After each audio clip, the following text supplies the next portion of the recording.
do it! Just do it! Don't let your dreams be dreams. Yesterday, you said tomorrow. So just do it! Make your dreams come true! Just do it! Sometimes you're gonna wake up and work hard at it. Nothing is impossible!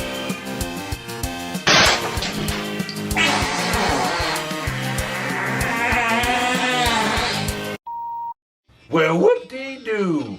You're not late, you're just in time. Yep, it's time for the Mummy and the Monkey's Hairy Scary Countdown. I'm your host, Cliff Jablonski, to get you through these 15 minutes before the official show starts. Yeah, so let's start with this little ditty, one of my favorites. Ha, ha, ha.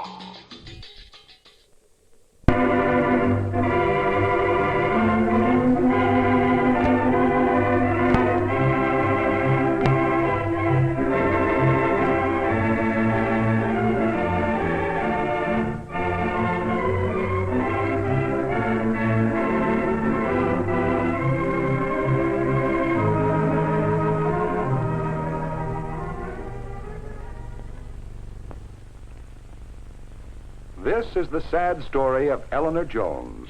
Eleanor is spending a few days at the hospital. She really didn't intend to come to the hospital, but just a few days ago, something happened. Eleanor decided to clean the top of the kitchen cupboards. There was a stepladder in the basement, but Eleanor just didn't want to take the trouble.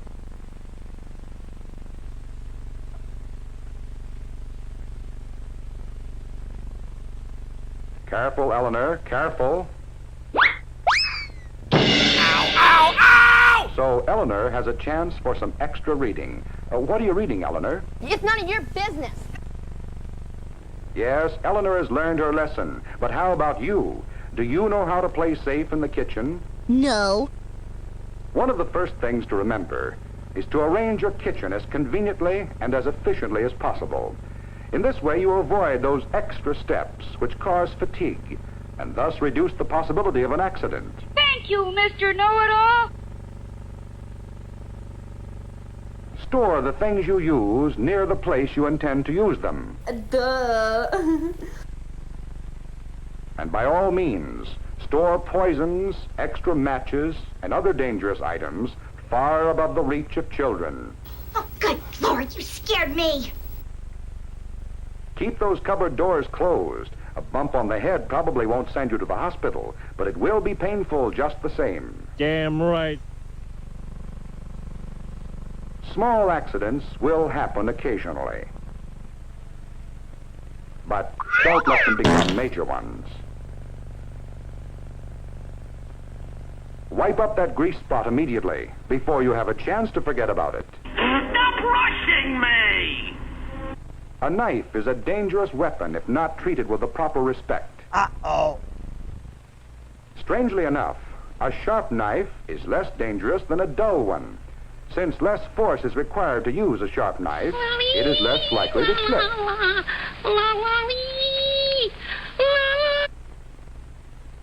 Whenever possible, use the knife so that the direction of force is away from the body. Then if the knife should slip, it'll do no great damage. And keep those fingers out. Excuse me? If possible, store knives in a knife rack. It is safer and more convenient, and also protects the edge from contact with other utensils. This is the wrong way to wash knives. They should be washed separately and one at a time. Oh, really? If you lose a knife in the dishwater, you're likely to find it the hard way. Sure to treat even small injuries immediately to avoid danger of infection. Well, thank you, sir. What a great deal that was. And while we're on the subject of knives, they just weren't tough edges to cut fingers. Many excellent foods are preserved in glass containers. Should break, throw the food away. No matter how safe it may be, the danger of broken glass fragments is great to be disregarded. No kitchen is complete without a range, but there are right and wrong ways to use one. With a pilot light, lighting the barrel, but make sure that the gas actually does ignite. If it doesn't have a pilot light, light your match before turning on the gas. Before lighting it. This way you allow any accumulated gas to escape and prevent a possible explosion. After this time has elapsed, light and insert the match. Then turn on the gas. A handle projecting over the edge of the stove can easily cause this. What's wrong with you? Keep the handles on your pots and pans tight and in good condition. A loose handle can cause many a spill. That's the fact, Jack! A screwdriver kept in the kitchen will be handy for keeping things in good repair. You are really enjoying this, aren't you? A good way to keep a handle in good condition is to keep it away from the lighted burners. Pork chops and applesauce. That's swell. Use a dry potholder that is large enough to protect your hand, yet not large enough to extend into the flame. A wet holder conducts heat very readily.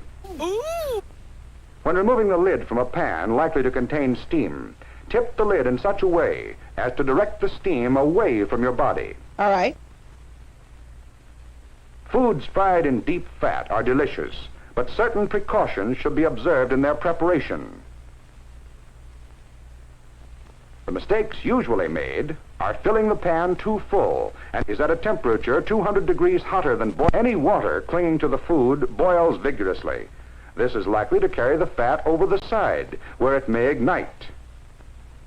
Pour the fat into a large container. Large enough so that the fat is at least 3 inches from the top. Keep the food as dry as possible. Remember, it's the water that causes the bubbling. You understand me?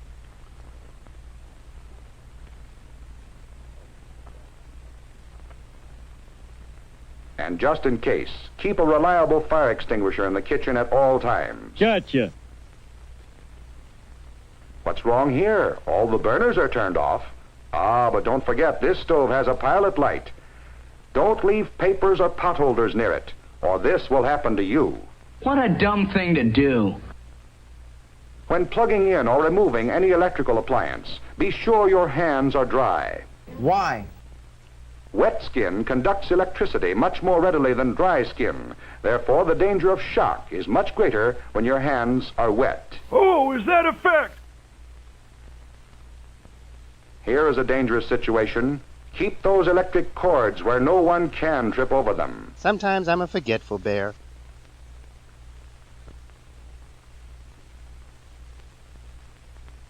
If you use any of the many kinds of special equipment designed for the kitchen, be sure to read the manufacturer's recommendations for safe operation and follow them closely. It is not sufficient to follow the advice of some friend who ought to know. Consult your instruction book and get the correct information. When it becomes necessary to climb, do it a safe way. The few dollars you pay for a ladder are well spent in terms of convenience and safety. No, that's the first time I heard that. Remember Eleanor Jones? No. Eleanor will be released from the hospital in a few days. And when she gets out, she is determined to stay out. Eleanor had to go to the hospital to learn her lesson. But you don't have to. Remember, it pays to play safe in the kitchen.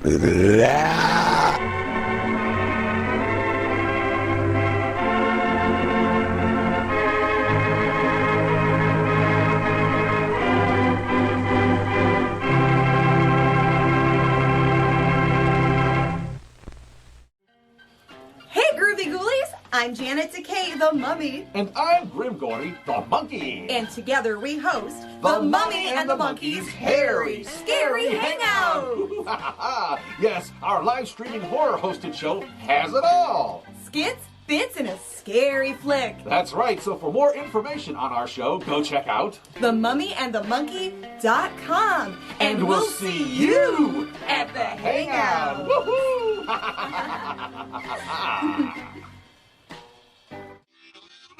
Welcome back, my friends, to the show that never ends. Sometimes I think that you wish it would, though.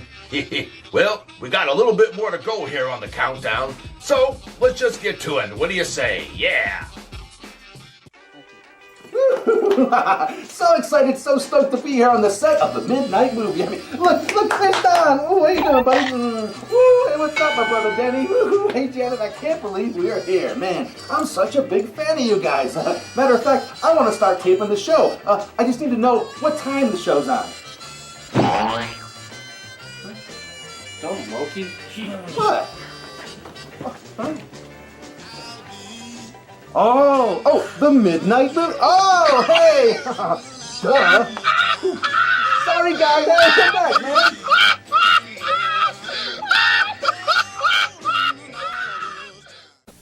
Presenting all the things you can get for free. There's a whole lot of stuff. Well, I don't know. I don't know. While they're thinking, remember, Geauga Lake is free this summer for all kids under 42 inches tall. Everything you can get for free. We're the only identical quadruplets in America. Yeah, that's right. We are. And the really unique thing about us is that when one of us feels something, we all automatically feel it too. Yeah. You see, we have what they call a psychic bond. Yeah, And we not only look alike, but we feel alike too. Ooh. Wow. Ooh. I thought you'd like that. Want some more? Diet Vernors with NutraSweet. It's a taste that's different, but a good kind of different.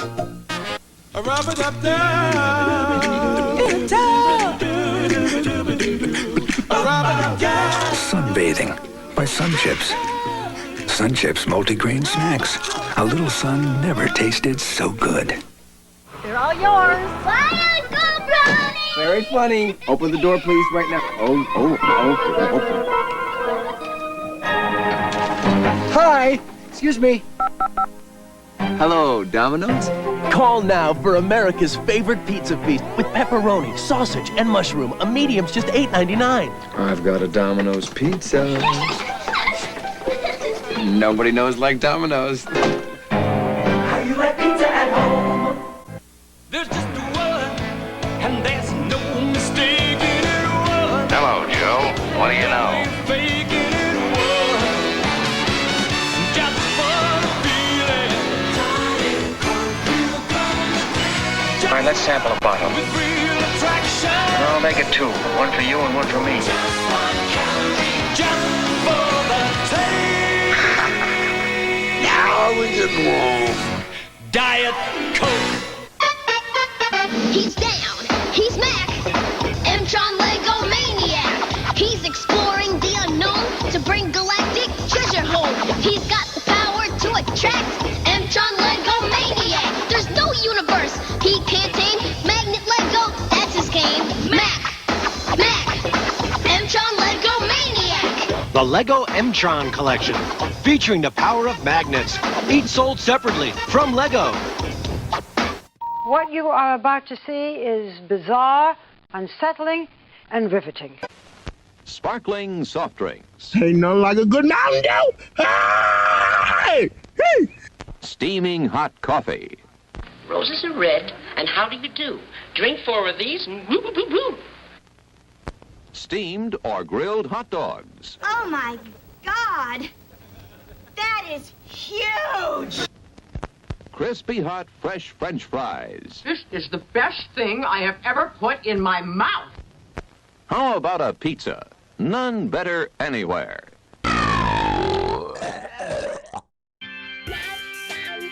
Hey, gang, it's been real. They say that all good things come to an end, but things are just getting started around here. That's right. There's no time like showtime, baby. So let's get this party started.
there, ho there. You're as welcome as can be, and welcome one and all to The Mummy and the Monkeys Hairy Scary Hangout.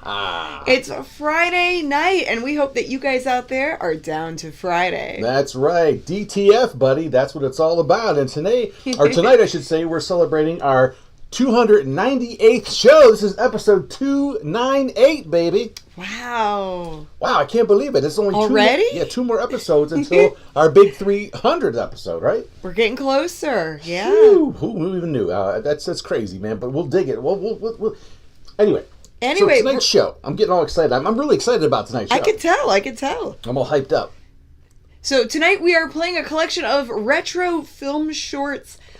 These are short films that would have played back in the day, like at different schools as educational, but a lot of them are outdated and kind of backwards and silly. So we're gonna just have fun with it. And Grim put a lot of sound effects in the shorts we're gonna play tonight. That is a caveat to tonight's shorts special. Is that all the shorts tonight have sound effects in them. They've been Grimgoriized, if you will, and Grimgoround sounded, however you want to call it. But so it's going to be a lot of fun. Mm-hmm. We have some individual shorts, and we have one two-parter. A two-parter? Yeah, that's right. It's that long, everybody. So there you go. Anyway, so here we are. We have some shout-outs. We have shout-outs. Yeah, let's get to business. Okay, so we have some shout-outs from you viewers out there to other viewers. So the Mad Darbarian... he has a show on it's called Cemetery Cinema. Oh. Cemetery Cinema. And he's on TV in New York. So if you look up Cemetery Cinema on social media, you'll find him. But John Basong, he had a birthday recently. Well, happy birthday, Johnny, baby. So, and we hope that he's doing well and doing better. So just giving him a shout out. And then happy birthday to Todd Andrews. Oh, Todd, happy birthday, buddy. Happy birthday, Todd. And happy anniversary to Linda and Duke out in San Diego. Linda and Duke, yeah, theirs is on April 20th, I believe, is their 1 year wedding anniversary. Yes, and happy birthday to Pat Ferguson. We heard that she had a birthday recently or is having one. Oh, yeah, love you, Pat. Happy birthday.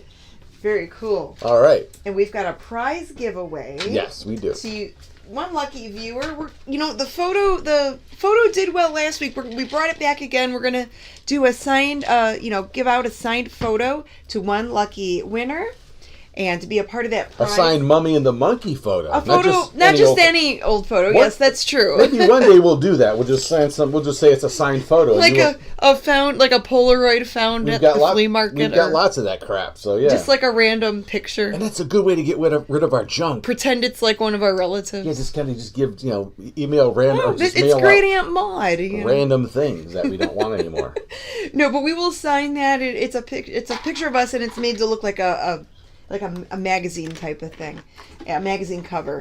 And while the movies are playing, I'll be writing down your names and putting them in my big plastic shiny mummy bucket. Oh yeah. So for our YouTube viewers watching us live streaming on our YouTube channel, you're eligible for the prize drawing. Now if you're watching the replay later, or if you're watching this on television later, the prize drawing has already been done, but we do appreciate you watching.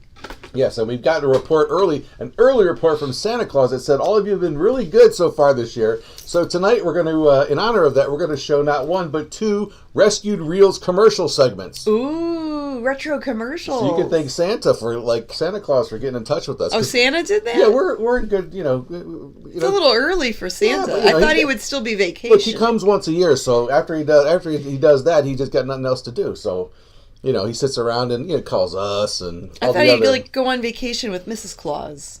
Yeah, but or go golfing, or they've been together for a long time. At the bar or something. They do all that stuff, but then they stay in touch with all the freaks, So you know how he is. Okay. That Santa Claus guy. Anyways, so let's do our shout outs to the mini monsters and where.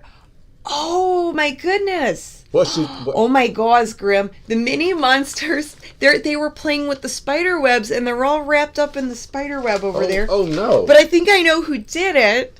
I think I know who put them in the spider web. Not him. Boris. Boris the spider. Boris, you got big. Wow. You know, it's all that cat food. I think Was he eating the other spiders? I think when we told him to eat the cat food, he thought the cats were food. So maybe he's full of our cat. We got to pump his stomach later. Yeah, Boris. Make sure Earl's not in there. I don't think so. Or Louie. They would scratch him up. You never know. Okay, well, here, you hang on to Boris. Oh my gosh, this guy. And I'll do the mini monster shout-outs. Boris is a little big. He's not quite a mini monster, but this is a shout-out to the mini monsters out there. He's a maxi monster, this guy. Look at him. Okay, let's do the chant. All right, ready? A 1 and a 6 and a 50. Oh, mini monsters, mini monsters. Roar, roar, roar. Mini monsters, here they are. Mini monster shout-outs, too. There's Atticus and Kenton and Parker and Sheena and Ramona and Autumn and Macy. Yo. Hi, minis. And Wyatt and Andrew. Yes. And Joey and Miss Layla. Layla. Hello. All right, cool. All right, now let's get this macabre mirror over here. Get your abdomen off of me there. Maybe buddy. put up. Yeah, Boris can go play over there.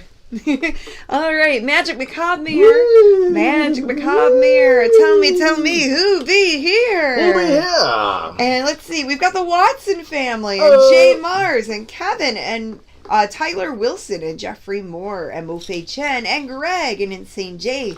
I see Amanda Childers, VHS Mikey, Ricky Bobby Sonia, Hello. Noel Ward, Connie Cleary, Gary Smith, William Rochelle, Sailor Sam, Matthew Ruley, hello. Blah, blah, blah. I see Ed and Russ and Paul and Frank and John and Neil and Kirk, Captain Billy, Mark Allen, Birthday Boy Todd, Becker, the Bone Janglers here. Whoa. And MC Franklin, Miss Heidi's here, Sacred Watermelon Sputnik, Gary, Kathlina. Hey-o. Hello, Kathlina. And Rocky. And and Noel. Wow, there's so many people in our YouTube chat. Flying up there. And I see all of you out there in TV land too. So let's get the movies started, Grim. What are we going to play first? Don't forget, they're not movies, they're shorts. So. Well, they're movie shorts. That's right. So the first one we got on deck is going to be... The first one is... The Snob, I have them written down, that's right. Not the Blob. The Snob. Okay, so it's not the Blob, it's a Snob, okay. We're not going to show the Blob, we're going to show the Snob. What a way to kick off the show with the Snob. Oh, well, whatever. But so we're going to learn about the Snob and maybe not how to be a snob. That's right. And it's almost kind of like... now they would call it the Karen. Yeah, I think if it were made today, it would be the Karen. Or something like that. Or yes. But the Kevin. But you be the judge. Here we go with our first short of the night, The Snob. Right here on The Mummy and the Monkeys. Scary, scary. Hangout. Do, do, do, do, do. Where's it at? Do, do.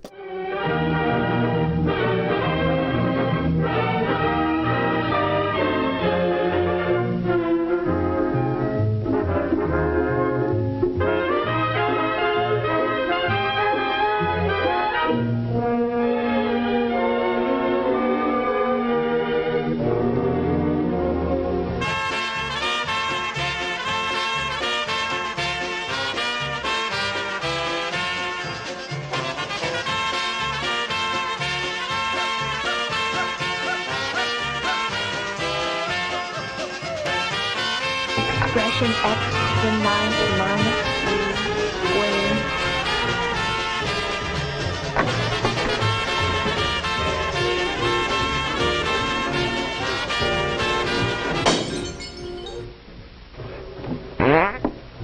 I am so smart.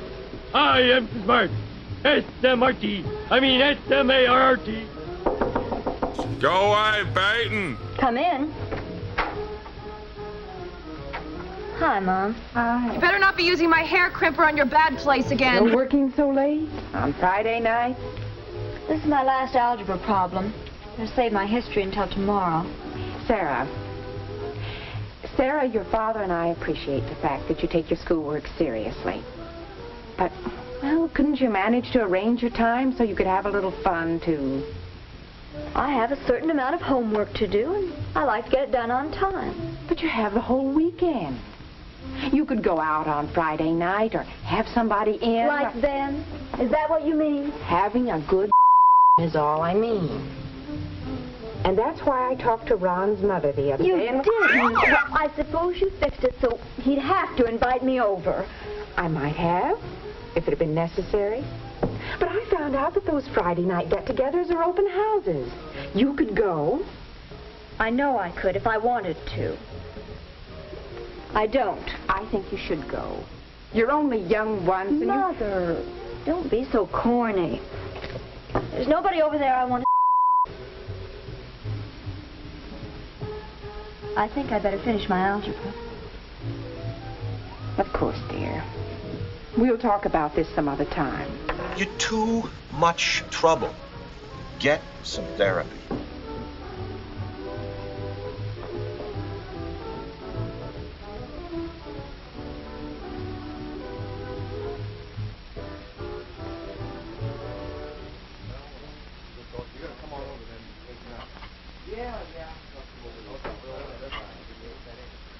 I think I'm actually going to pull a fast one. I think so too. Glad to have you. Okay, Ron, thanks. Take it easy. Adios, amigos.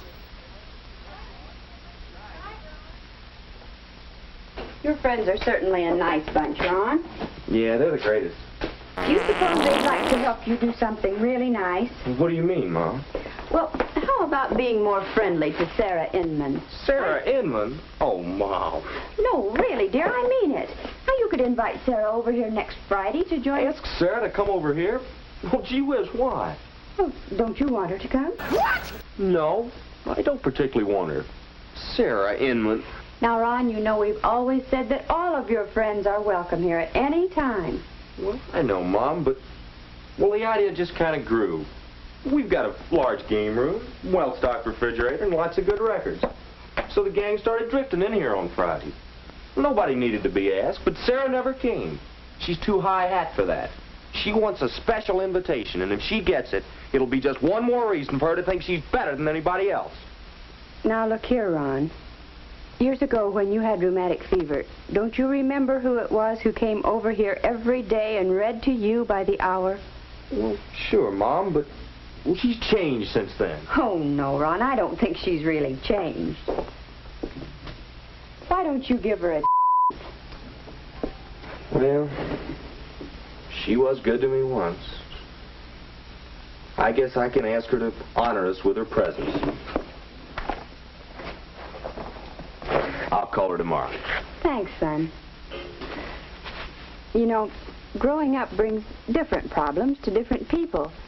And some, well, they just don't quite bring it off without falling down somewhere. Well, if you ask me, where Sarah fell down was when she went into junior high. Well, when she was in grade school, she was swell. She made good grades and had lots of friends. But when she started going to junior high with lots of other sharp kids, well, she couldn't be a big wheel. Now she's in senior high and, Oh, it's too bad. It seems... Well, you know, it sounds like she needs a... You're nominating me? I don't know. She may cut me dead. She does lots of other people. And I don't think she cares at all.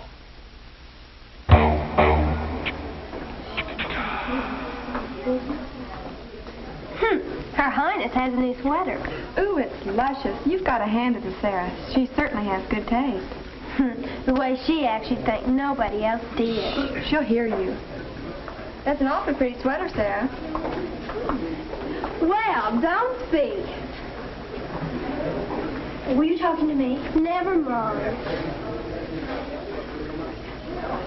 Hear nobody, see nobody, talk to nobody. That's Sarah. Snob. No wonder she had any fans. Why don't you do the world a favor and pull your lip over your head and swallow? Hey, and Master made secretary. Yeah, Jerry made vice president. President, Bill Tyler. That's great. Hey, Bill made president. Jerry made vice president and Matthew made secretary. What's all the excitement? Oh, it's the result of the election for next year's student council officer. Bill Tyler made president. Hey, let's get on the sure, okay. I'll see you. I suppose you don't think Bill's the best man for the job? Oh, that girl. She's just sore because we picked Bill's design for the yearbook cover instead of hers. Let's go to class. I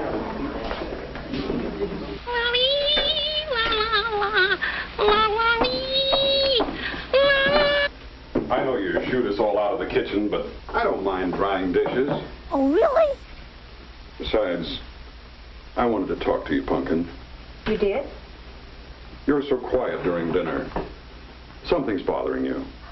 Care to cry on my shoulder? Daddy, there's nothing to cry about. Not one little thing? No. There are lots of little things we could talk about. But it wouldn't do any good. I'm waiting. Back off, Jack! Oh, all right. You'll think I'm silly. 3 months pregnant.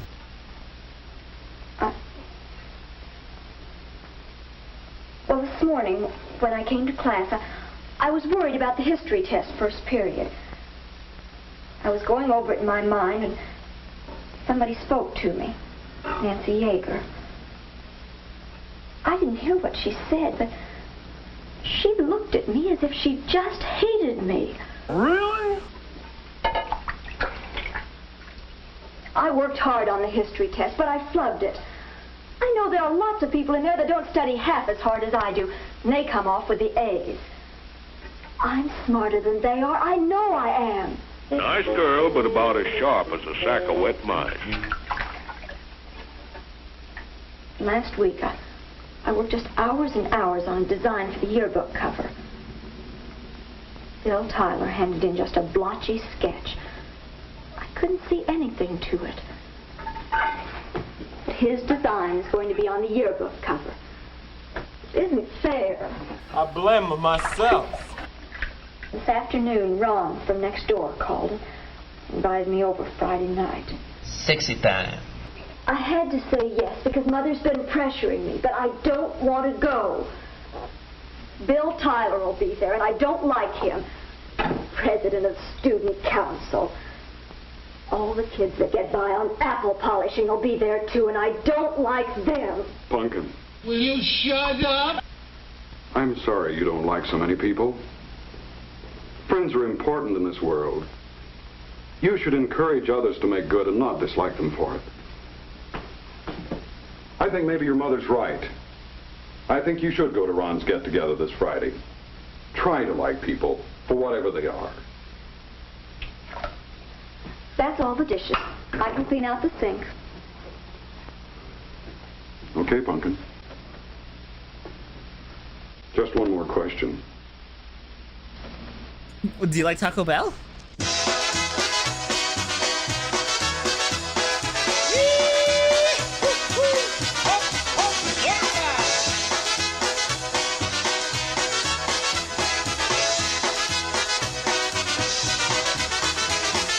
Please stop the world, I forgot to climb aboard. I was dancing a polka while people shout and roar.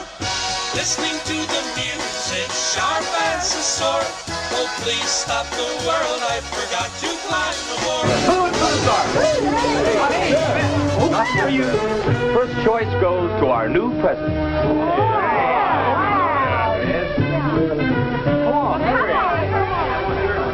Look at them, playing up to it. Bill Tyler, big man. Everything he does is too clever. Makes me sick. I'm just as good as he is. No, I'm better. He'll get no playing up from me.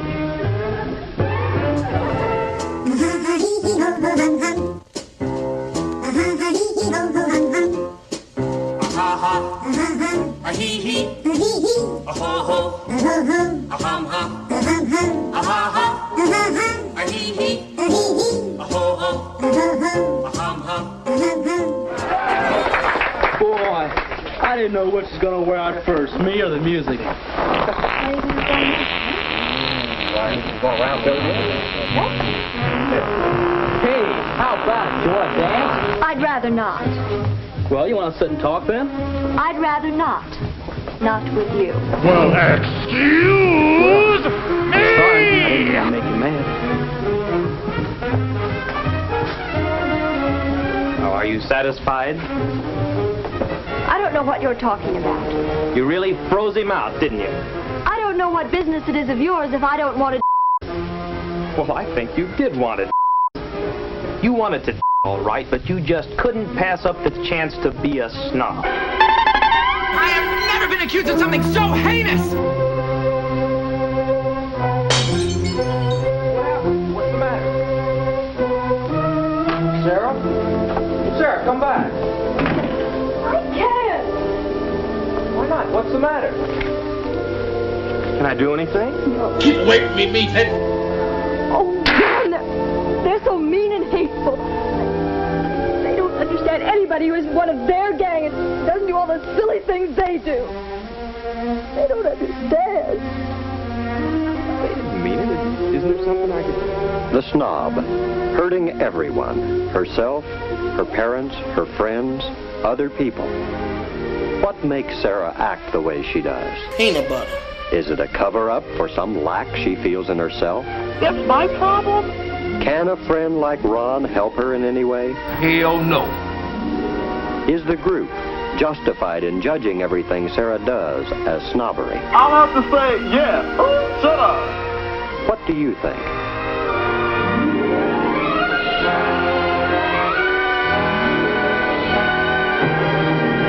Darn, that's the end.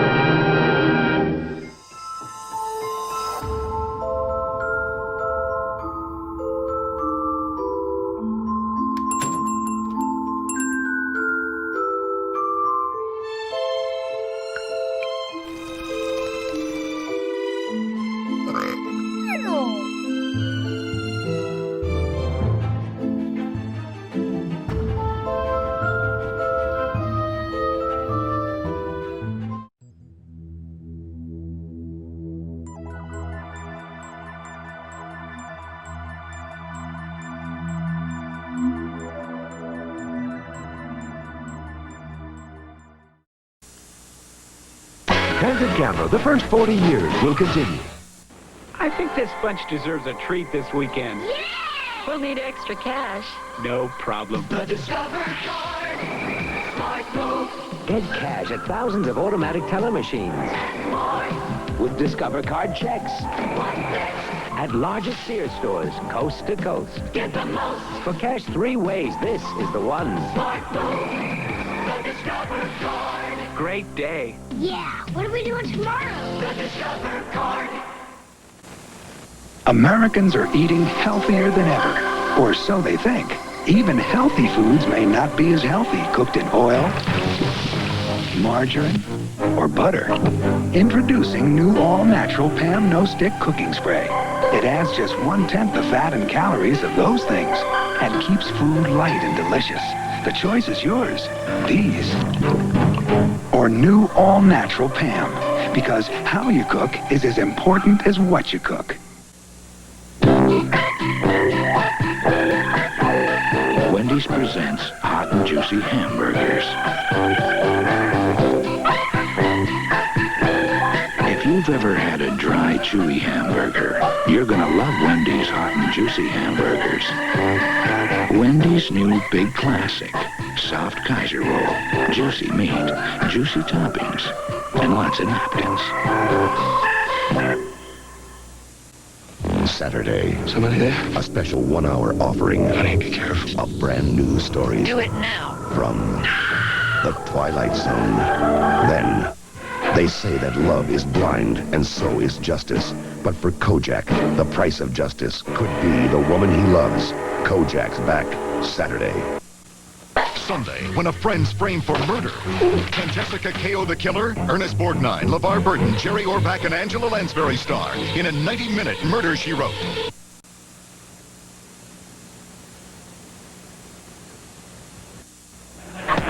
When I was a football coach, sure I was tough on my players, and they loved me for it.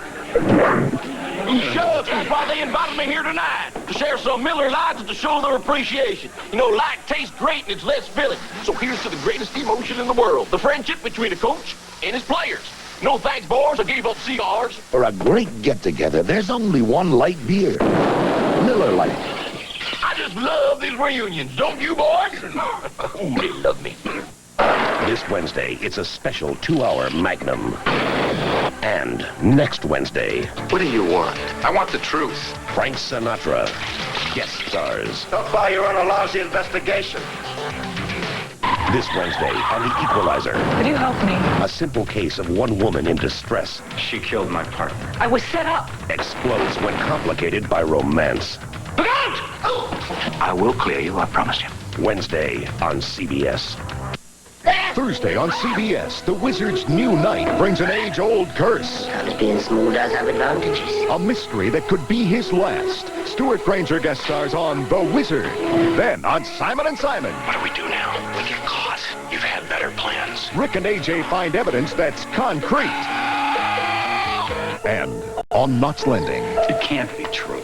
But if it is, are you prepared to take over? Ben's gone. For your sake, he'd better make contact. Thursday. Smart, sophisticated, yet down to earth. That's PM Magazine. That's Kathy Brugette. Smooth, witty, and sometimes unpredictable. That's PM Magazine. That's Tony Harris. Refreshing, bright, and leaves you with a smile. That's PM Magazine. That's Jan Jones. Stylish, sexy, and always entertaining. That's PM Magazine. That's Michael Stanley. PM Magazine. Weeknights at 7:30, only on TV8. History of the Holocaust dominates the Demyanjuk trial. The story at 11.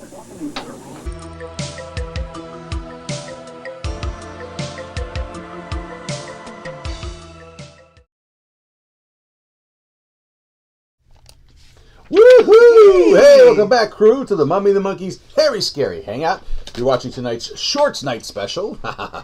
Yes, we're playing retro, kind of weird, funny, outdated educational shorts, and Grim is putting sound effects in them. Yes, to make them that much better. And boy, what do you think about the Snob? Are you a snob? I hope I'm not. But do you think I'm a snob? Not really, no. And if I was, so what? It is my choice to be a snob and delve myself into snobridity. Maybe I'm a little snobby with what movies and shows I like. Well, then why are we doing this show? I know, right? You mean watching them? Okay, because it can't be watching them. Watching them and hosting them are different. No, yeah, that's a whole different. Yeah, you can't be snobby doing this jobby. I'll tell you that right now. So yeah. Oh, Grim. So yeah, we saw the first short, The Snob, and then we saw the first installment of 2 tonight of Rescued Reels. The bleeps were really funny. Oh, okay. In The Snob, I liked the bleeps, and then I loved the Rescued Reels. We love the retro commercials, and I think you guys do out there, watching too. Yeah, this tape we dug out of a Goodwill bins. It's been offering a lot of good stuff lately. Oh, we got a super chat. Oh, Nora Wallace. Oh my gosh. Thank you for the super chat, our YouTube viewers. And then we also wanted to thank Lewis and John Johnson for the channel memberships. They gifted channel memberships to our different, various YouTube viewers out there. Hey, that gets a Barba Papa too.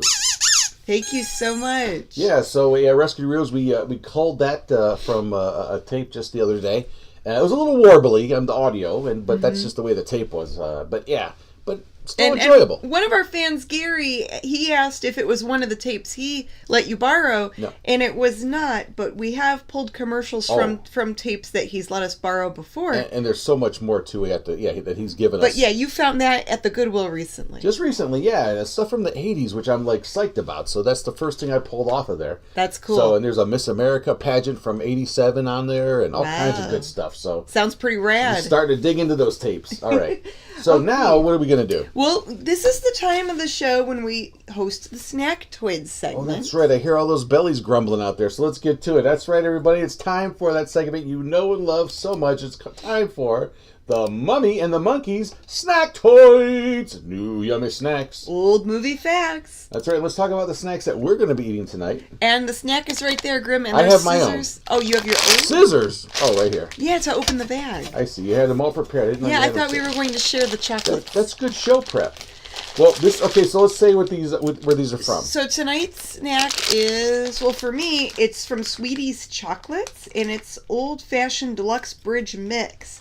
Chocolate almonds, panned peanuts, cashews, raisins, pecans, malt balls, and caramel. So it's a bridge mix of this all chocolate-covered nuts and fruits. Yes. So I'll cut it open for you. And if you guys are watching us live streaming on YouTube, you can put in the comments what you are snacking on, and I'm going to read them. And, if you're watching us on TV, you could always send us an email and let us know what snacks you enjoy, and we could read your email. That's right. And our email is... You're going to love me for this, right? I fixed it. I fixed it. Hey, here it goes. There it goes. themummyandthemonkey at gmail.com. They got put the Good dot job, there. Graham. The dot made it. Ricky, Bobby, and Sonia say Laffy Taffy and Nerds. Hey, some candy snacks. That's Connie's fun. having ice cream. Ooh. Hard cider, says Rich. Lots of sweet. Where's the savory at? Peanuts and coffee, says Bruce. That's interesting. Ginger candy, says Ed. Ginger's very good for you. For your belly, yeah. Yeah, ginger's very good for your belly. Be careful. It's wide open there. Thank you. That's what she said. Okay. Oh, boy. And let's see. Chipotle burrito, says Richard. Ooh, that's dangerous. That's living dangerously. He's living on the wild side there. So Okay. What am I snacking on, you might ask, or you might not be asking yourself. I picked up an old favorite. I haven't had these in a while. But they're the Andy Capp's cheddar fries. Remember these things? From back in the day? I remember when the cheddar fries used to come with an Andy Capp comic. It's a British, are you okay? Oh, yeah. I was going to wait till you were done and then say where these were from. Yes. So the Andy Capp cheddar fries are so good. I haven't had these in a while. They have barbecue ones too, but I'm going to stick with the originals. But I was never a fan of those, so that's all you. I used You to can love have these that as a whole kid. bag to yourself. These were special, yeah, but they had a little couple, like a multi-panel, like you would see in the Sunday paper back in the day. A little Andy Capp comic printed on the back of the bag when you used to buy them back, so long ago. But they're not. It's not on there anymore. They didn't do it. Anybody remember that out there? The comic on the back of the Andy Capp fries bag? I don't know. Me too, Grim, says Russ. Yes. So he must remember. Ooh, they got skinny. So these were from Joseph Frantic, a fan Oh, of yeah. ours that we saw at Cinema Wasteland last Saturday. Over the last weekend, yeah. Last week. Recently. Where I got my Cinema Wasteland T-shirt there. Looks like a Jack Daniels This label. is pretty good. Okay. Okay. So I don't want this to So spill. believe it or not, Janet actually pulled some snack toys from the first Shortland show tonight, the Snob. I did. That's a Trying to noisy find it snack, here. by the way. It is noisy. Okay. So the Snob, we just played it. We just played it. It's a 1958 short film. And it was directed by Herc Harvey. Not as short as your memory. I'm just making sure. Yeah. Herc Harvey was the director of Herc this. who? Herc Harvey. Harvey. 2 H's. Not Triple H, but Double H. Herc. Herc. What a name, right? Short for Hercules, apparently. He's the director of The Snob, and he worked for Centron Films. And Centron Films was a company that put together lots of different educational films for schools from like the 1950s to like the 1980s or ish, Yeah. And he also directed Carnival of Souls. That's the big, and horror connection. And there's the horror film connection. Yeah. Carnival of Souls we've hosted before, and that's an amazing movie. Great one. Mm-hmm. Very Twilight Zone-like, yeah. And Margaret Travis wrote the short and many other educational films during this time. Ah. I think she also worked for Centron Films.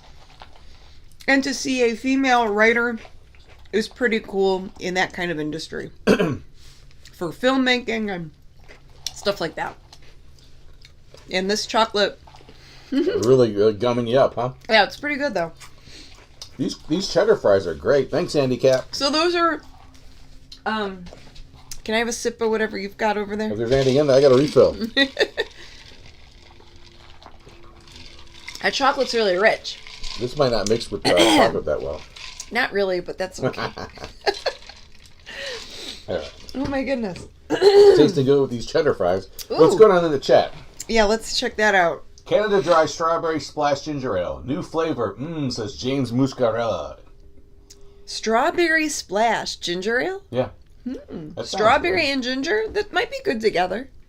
Yeah, that sounds good. Night of the Living Snobs. Yeah. So yeah, we've hosted Carnival of Souls before, and it's a really good movie. We'll have to host it again one day in the future. Yeah. And I just thought that was really neat that he directed this iconic B horror film, and he also directed some educational films. Yeah, so he did a lot of stuff. He had a very But eclectic career. Who remembers back in the day, like those old-timey days where the teacher would bring out the projector and, hey kids, we're gonna watch this video, you know? Yeah, you had to go to sometimes they would put you in like the assembly, like in like a bigger place where all the kids can congregate.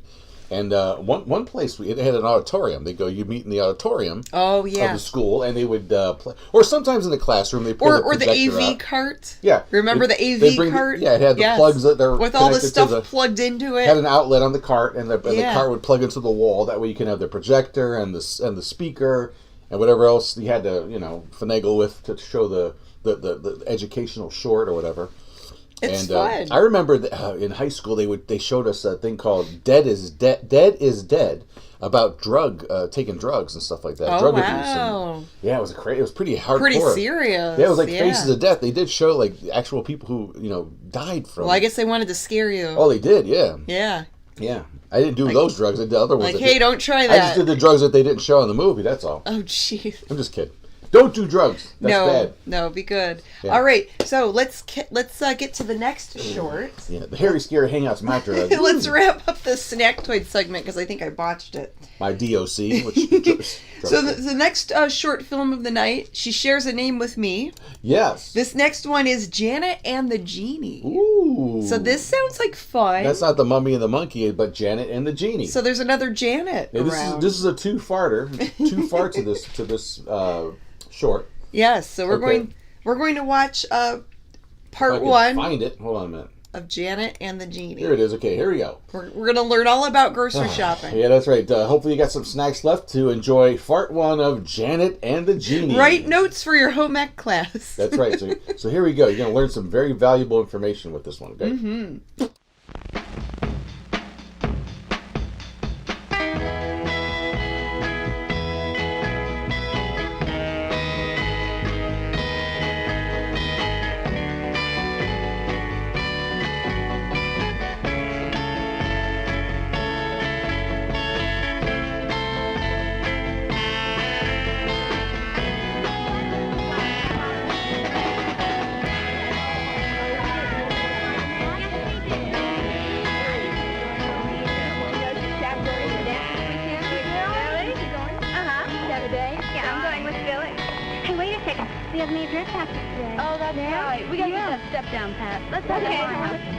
Wait a second, I can't go. Why?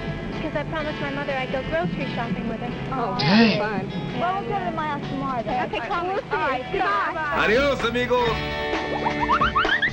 Everybody and every creature has to poop sometime.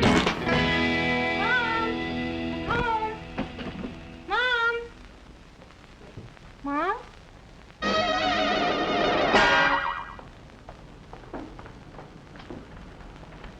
Dear Janet. Blah, blah, blah, blah, blah, blah, blah. Yours truly, some bozo. Gone to the hairdresser's and maybe home a little late.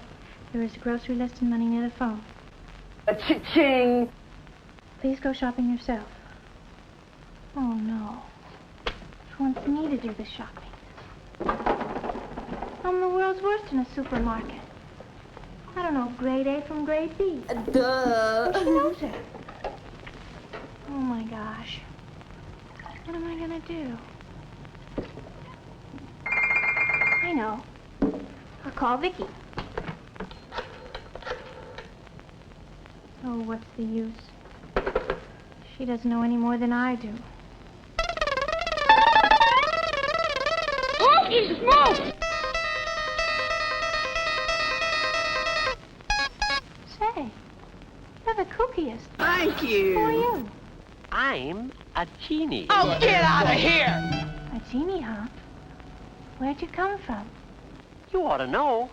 You brought me here. I did. Sure. You need help with your shopping, and that happens to be my business. Ready to go? Go. Where are we going? Behind the scenes. And we've got some traveling to do. Well, maybe I ought to wait for my mother. She'll be home soon. Oh, your mother's already taken this. She has. She never told me. Couldn't you guess? You know what a she is. Okay, let's make the scene. Okay, you kooky genie. Let's go. Let's boogie, mama! on, Janet. Pop on in. Atta girl. Gosh, Genie, how did we get here? Oh, you know, break one sound barrier and you break them all. Well, what are we doing here? This is scene one, the meat packing plant. Excuse me? But suppose a real authority describes it to you. Okay. A friend of mine from the U.S. Department of Agriculture. Name's George. We'll let George do it. Take over, George. Glad to, Genie. I'm going to tell you about meat inspection. Oh, good for you. Let's begin with one of our key men, the USDA inspector in charge. He's a doctor of veterinary medicine. At the moment, he's checking beef litters. And remember this, Janet, 85% of our meat gets this treatment. You're nasty. Before a single piece of meat can move from state to state, inspection is a must. How do you know if meat's been given this treatment? Look for the official stamp. This tells us that the meat products we buy are inspected for our protection. You're making me sick. Once main cuts and edible parts are found to be wholesome, clean, and safe, they rate the official stamp of inspection. It's a big job, Janet. A challenge to the staff of inspectors who work under the man in charge. And inspection doesn't overlook one of your favorite foods and mine, frankfurters. USDA sees that every machine is scrupulously clean. We also okay design, construction, a whole bit.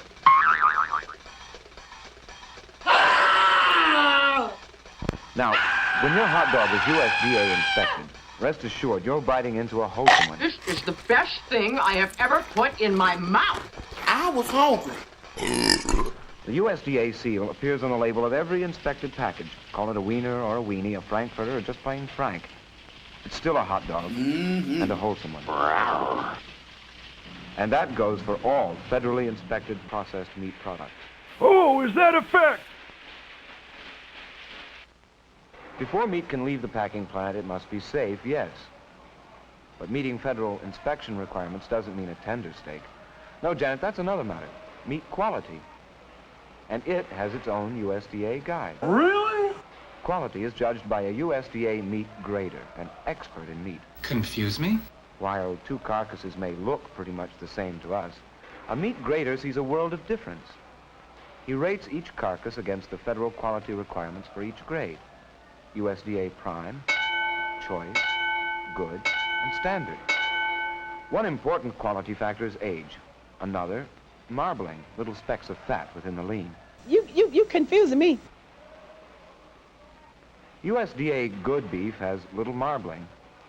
It's not as flavorful and juicy as higher grades, but cooked properly, it's good eating. Now this is the top grade. Excellent! USDA Prime. Prime steaks and roast are very tender, juicy, and flavorful. Fascinating. USDA Choice beef is very popular with most consumers and widely available when you shop. So, Janet, know what grade you're buying. Look for the USDA grade stamp, found on almost every retail cut of grated carcass. As for the purple dye, it's a harmless food coloring that tells an important story. And now that you know your grades, Janet, next thing to know is your Right, George? Wrong. I don't know one from another. Oh, we'll take care of that in a flash. But first, we need a kitchen.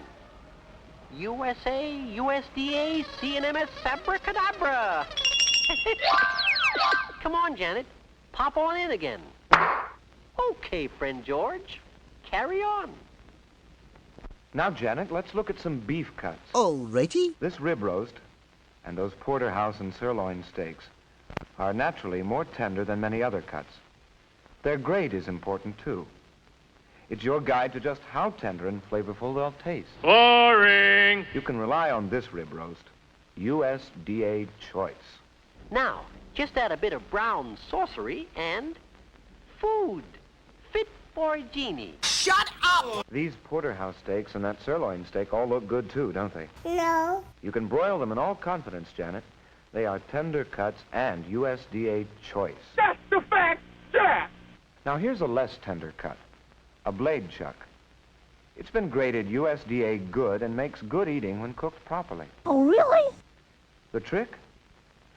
Moist heat, like pot roasting, makes less tender cuts and lower grade meat tender and good to the taste. So when you buy beef and cook it, remember two things: cut and grade. Okay. Veal and lamb are graded much the same way. So look for the grade shield on these meats, too. All right, all right, all right. Well, that just about touches the high spots of inspection and grading of meat. What? How does the same system work for poultry? Well, how the hell should I know? Let's go to a place where birds are processed. A poultry processing plant. You crazy, Genie? What are you doing up there? None of your business. I want to see if I pass inspection. Whoops. Oh, my ovaries. Here again, inspection is required of all birds that are handled by plants which sell their products across state lines. Like the meat packer, the poultry processor must meet the same meticulous requirements throughout his plant. Every bird must be individually inspected. It must prove to be wholesome, or else it is condemned. Birds, too, are graded. Once again, remember, inspection for wholesomeness, grading for quality. You know, Janet, when I was a kid, Genie, my father was his own processor, his own inspector, his own butcher, his own grader, and his own... Yes, but today, the shield you see on birds is a welcome sign of high-quality eating. Everybody, put a live chicken in your underwear! Only the plumpest, the meatiest, are tagged U.S. Grade A, whether they are fresh or frozen, from your Thanksgiving and Christmas turkey to the gourmet rock Cornish hen, which can now grace everybody's table. Well, isn't that special?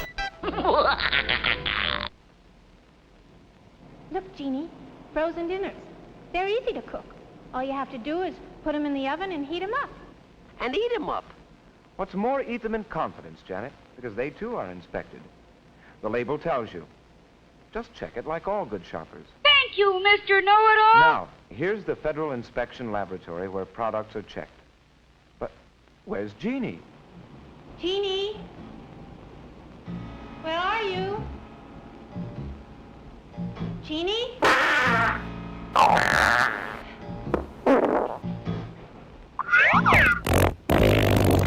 What are you doing in there? Come out of there, Genie. Oh, gee, Janet, I'm trying to play it real cool. You blockhead! Hey, look, the home economists are here. They want to make sure the label is able and stable. Please, stop. Okay, Genie. Who's going to tell me about labeling? Labeling is still my department, Janet. All right. Now, the job of our home economist is to make sure the package contains exactly what it says it does. Gotcha. Before a processor puts out a new product or makes changes in his label, he must first get USDA's approval. The home economists help check out the product to make sure that the package will contain exactly what the label claims it does. What's printed on the outside must be the true story of what's inside. Oh, really? Take your frozen dinner. It must meet strict USDA requirements, such as the right amount of meat. Now let's leave the test kitchen and look at a lab where a chemical analysis is ready to take place. Whatever.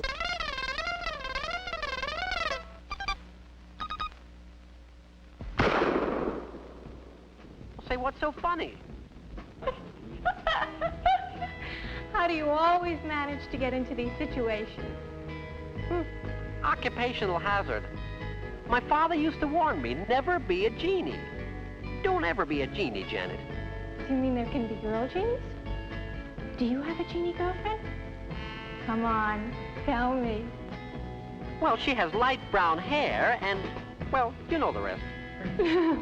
Excuse me, you two, to continue with labeling, please. Can I touch it if I wash my hands first? By checking samples of meat which are sent in, the chemist serves as a scientific backstop for the inspector working in the processing plant. At his request, the chemist analyzes a product for any number of things. For instance, have unapproved substances been added which might misrepresent the appearance or taste of the product? It's got electrolytes. Do the amounts of each ingredient used conform to the formula which had been approved? Is the amount of moisture contained in the product within the limitations established by USDA? Well, how the should I know? Does the product contain harmful bacteria or residues? Yeah, it's got electrolytes. Tests such as these are designed to assure you that you will get wholesome food as shown on the label. The label design itself must also meet USDA requirements. It must show the common name of the product along with the name and address of the packer or distributor. Yeah, okay. The inspection stamp must be clearly displayed. Net weight must be shown. Ingredients listed by the accepted name of the item. And Janet, here's a hint that will help you know exactly what it is you're buying. The item weighing the most must be listed first, and so on down the line to the item of the lightest weight. Since brown gravy is here listed first, the product contains more gravy than sliced beef. And to be called chili con carne with beans, ingredients must contain at least 25% meat. I don't want Wendy's chili! In Spanish, Janet, carne means meat. I know speak English. Okay. Suppose the label is approved. How do we know the processor won't break the rules? The USDA inspector is your insurance and mine that rules are not broken. No baloney. I thank you. The shopper knows what she's buying because it's all there on the label. Say, we'd make a great team. Yes, I can see it now. Janet and the Genie. I was thinking of Genie and Janet. Oh, no. I like Janet and the Genie better. Oh, I don't care. Funny though, you know, a lot of these women are so needy. Just as long as we're together. Ooh, he likes girls.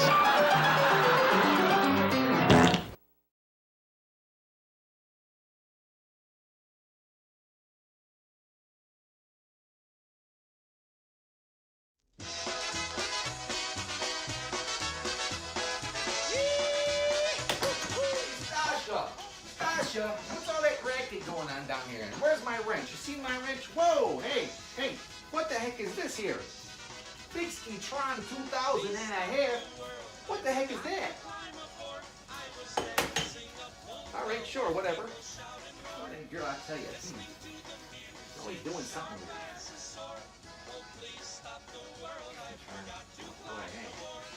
Oh, hey, excuse you. Hey, look who's here. Earl, how you doing there, buddy? Good to see you there, my little friend. So now what? Okay. You're gonna put them back there, right? This little gizmo on. All right, and what? Okay. Holy pierogies, look at that thing go. Man, I hope this doesn't cost me a lot in electricity. Let me see that bill last month, forget about it. All right, now what?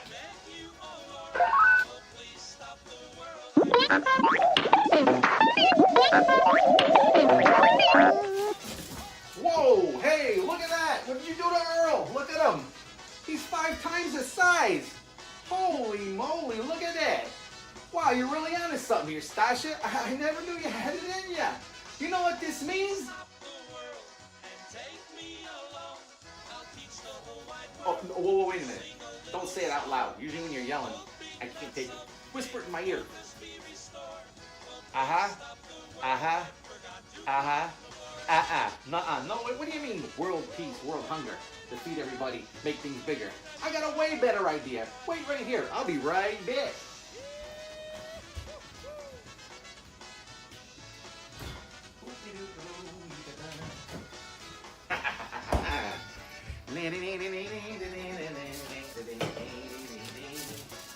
Okay.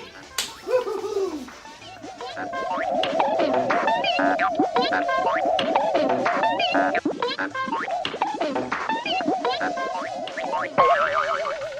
Oh yeah, I think it's ready. Oh boy. Woo-hoo. Come to Papa. Oh, look at that. Oh, that's what I'm talking about. All right. Ooh, thank you, Big Ski-Tron 2000 and a half. All right, happy days are here again. Oh.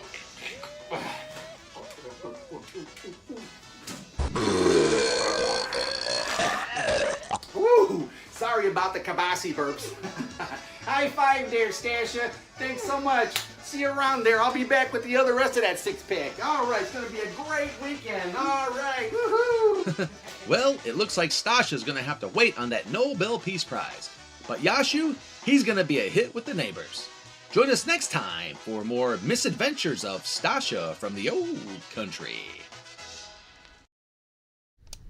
Hi-oh! Here we are. We're back with y'all. Welcome back to the Mummy and the Monkeys Hairy Scary Hangout. For those of you who are sticking around, we saw a few people have exited the room, and that's cool.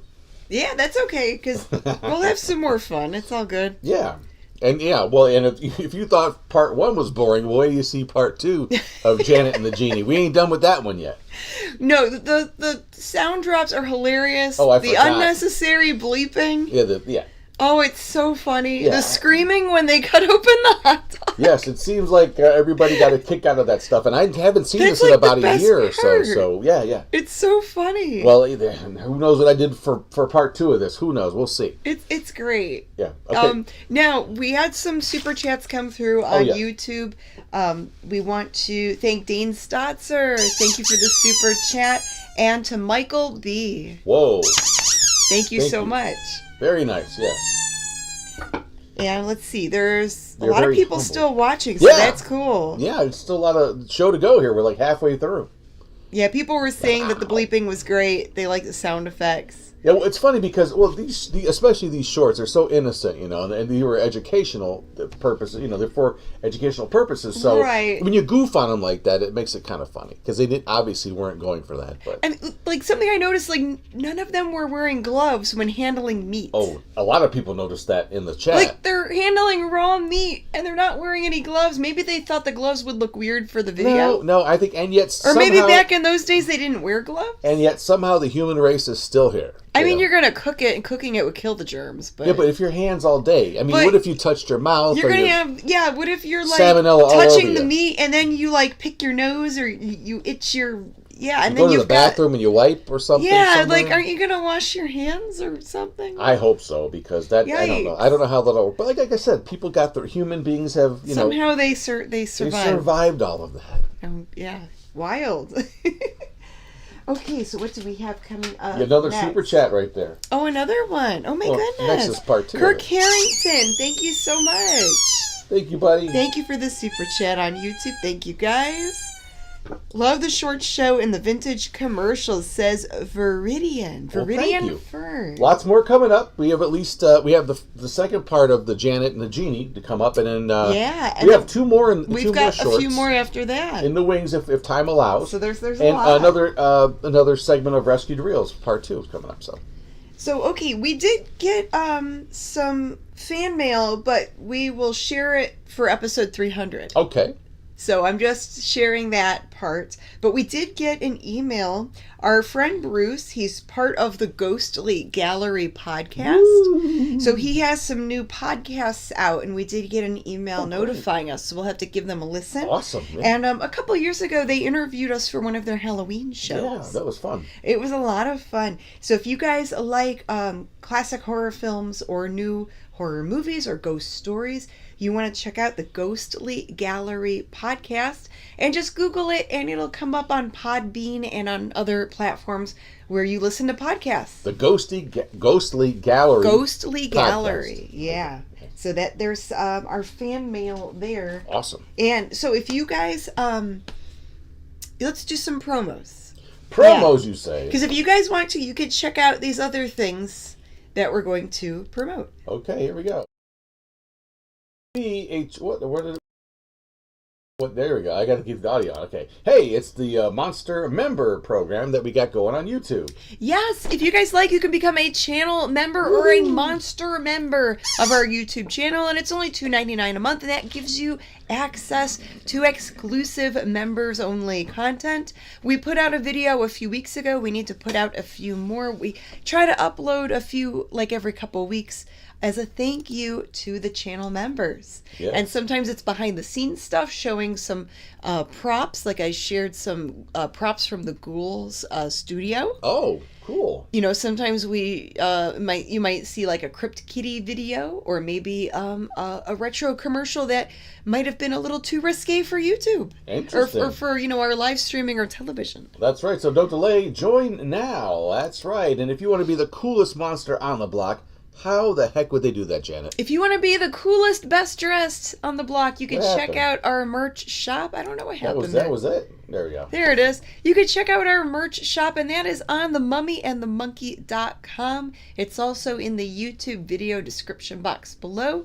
but it's our fourth wall merch shop. There's t-shirts and tank tops and hoodies. Summer's coming up soon. You might want a hoodie or a cup or maybe a mug. A hoodie for summer. You might want one of those for summer. Did I say hoodie? Yes, a t-shirt. Oh, I meant to say tank top. Or a tank top, yeah. You might need a hoodie in the air conditioning if you get a little chilly. Yeah. But, when you're outside, you might want a tank top. That's right. And we are going to do a Harry Scary Hangover, which is... We're hosting a Harry Scary Hangover. It's our after show chat show, don't you know? And we host it after the Harry Scary Hangout on our YouTube channel. And tonight's topic is going to be found films. We're going to continue the found films theme here. Yeah, the short films. We're going to continue that over to the Harry Scary Hangover later on. Yeah, we're going to kind of do a Mystery Science Theater sort of thing. We're going to talk over some shorts, I believe, that you prepared for us.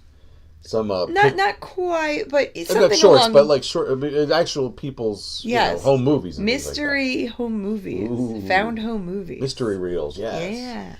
So any comments we can address? There's a lot of comments here. Love My Mummy and the Monkey Tea, says Mo Fei Chen.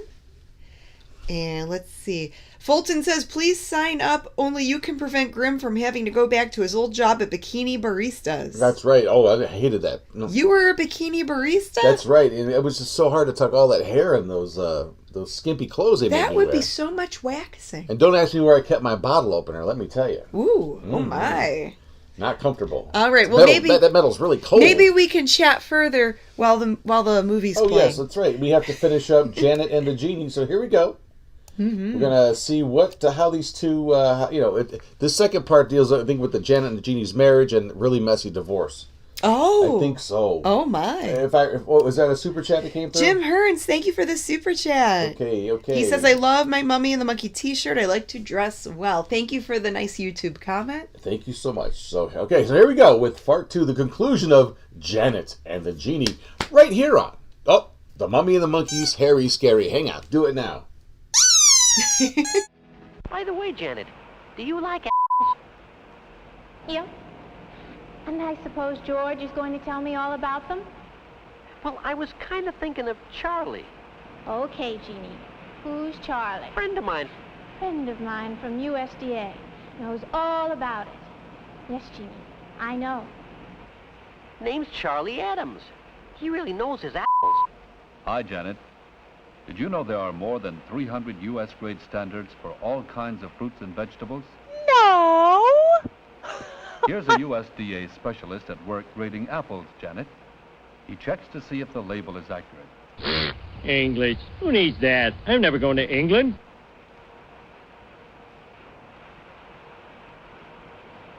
He looks for blemishes and defects. Only a minimum are allowed if fruit is to be called fancy. No, that's the first time I heard that. He then checks for size. To arrive at an accurate grade, he samples just enough. The final test is the apple good eating. Now, let's see how processed fruits and vegetables are graded. This plant is operating under USDA Continuous Inspection Service, which means it must meet strict requirements of cleanliness and have proper equipment to do an expert processing job. Incoming raw produce is checked for quality. I mean, this is about as interesting as listening to a John Tesh album. The entire operation falls under the supervision of a USDA grader. And when the final product measures up to the USDA standard, it may then wear the US Grade A shield. Any second, you're gonna see something pretty saucy. There it is. Peanut butter.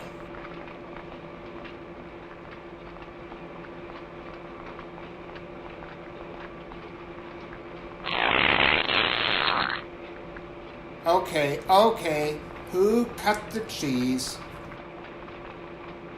He's taking those samples to the laboratory, Janet. Let's go. Okay, Janet. Now let's watch how a USDA specialist goes about checking the quality of applesauce. He first checks weight to make sure contents weigh what the label claims. A puncture test tells him if the canning job is a good one, so there will be no doubt about the keeping quality. He must next judge color, consistency, and if there are any, defects, all according to USDA.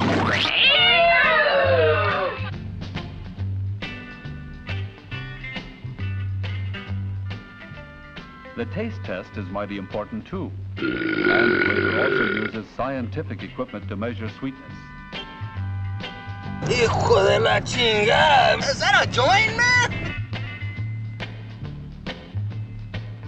So when you see that U.S. Grade A shield on fruits and vegetables, canned, frozen, or dried, now you know, Janet, it is backed up by the considered opinion of an expert. And by a good bit of science, too. What about an inspector somewhere else in the country? What are his standards? Janet, let me show you something. Fooled you, didn't it? To get back to your question, Janet, graders the country over use identical USDA standards as their guide to judge quality. And to help them interpret these standards in the same way, we give them visual aids.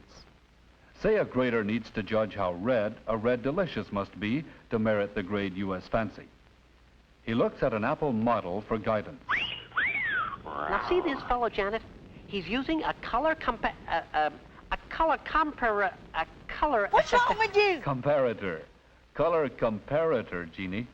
That's another kind of visual aid we provide for graders to help them judge color, such as the color quality of peas. Color's tricky, and it's an important factor of quality. Well, so much for fruits and vegetables. Let's shuffle off to dairy products. Oh, brother. Now, how do you like this plant, Janet? Here's where they make butter. Okay, who's going to tell me about dairy inspection? George or Charlie? Sam. Sam Hill. Hey, Sam Hill, what's going on around here? Grade AA butter, that's what, Genie. The butter grader relies heavily upon his senses. Smell it! Before he can assign the U.S. grade AA, the aroma must be pleasing, the texture fine. Here again, a sample is compared against a visual aid. Looks good, doesn't it? No. Yes, but how does it taste? That's the most important test of all. Then a final check.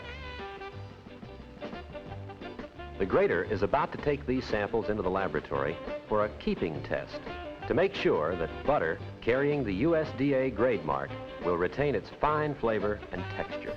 Gross! Now, Janet, here's what you look for in the store, the grade shield. It tells you that your butter meets all requirements of official grade standards. And you can find the quality of butter you wish simply by looking for the appropriate grade mark. AA, made of high-quality sweet cream, has a pleasant aroma, sweet flavor, and creamy texture. Grade A is almost as good. Well, I like that.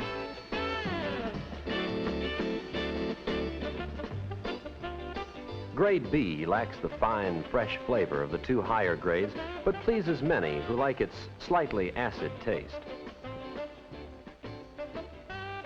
Butter is not the only dairy product graded, Janet. Cheddar cheese can earn the same AA or A rating as butter, in much the same way, on the basis of flavor, texture, and body. You're gonna end up eating a steady diet of government cheese and living in a van down by the river. And then, some dairy products, like cottage cheese and processed cheese, may earn the Quality Approved Shield, which means they were manufactured under USDA's Quality Control Program and qualify as good, clean products. Genie, where are we? Why is it so dark in here? Look over there, Janet. Oh, good Lord, you scared me. Genie, what's he doing? Handling eggs. What are you talking about? Looking inside to see what grade to give them. Genie, that's not your voice. Darn it. I thought I could you. But why? I thought you'd like me better if I had a nice like my friends. Oh, Genie, I like you just the way you are. Swing! Yippee! Yippee! Oh, and this one time at band camp? And now, Merriweather, you may take over.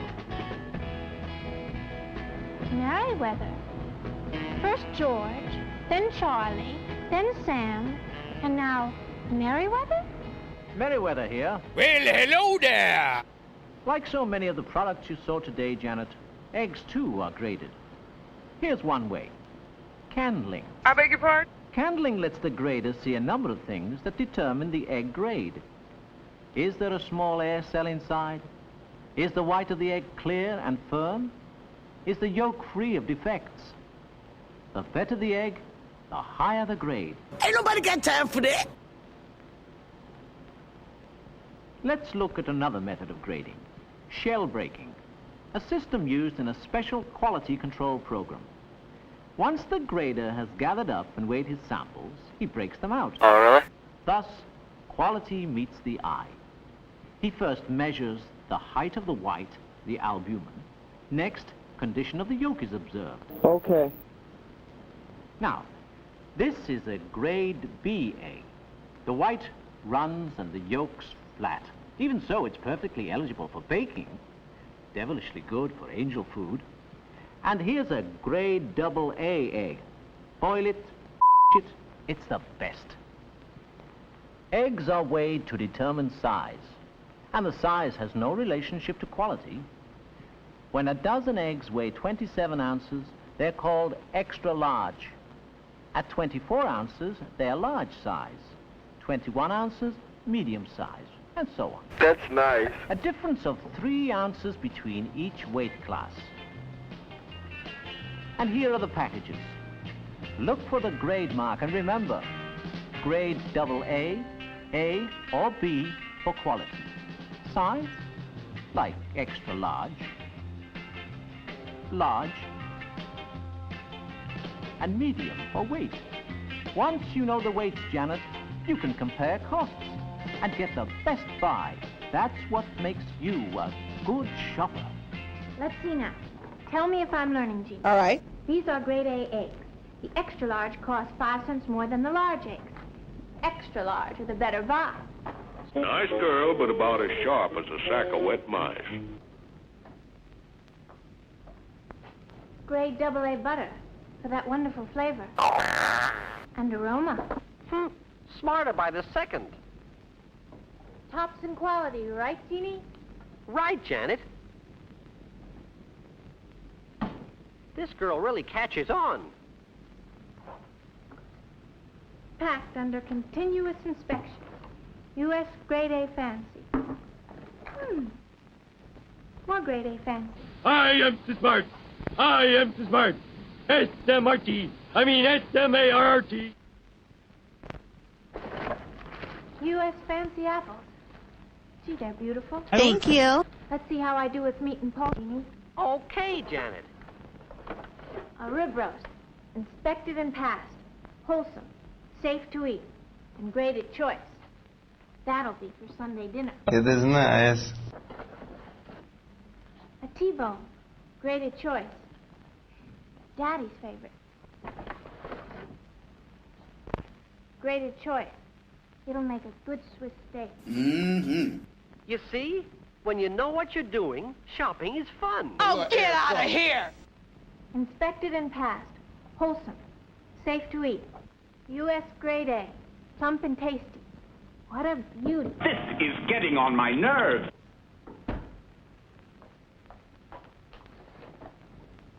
Look at the label. We can rely on its information, and it will look like this inside.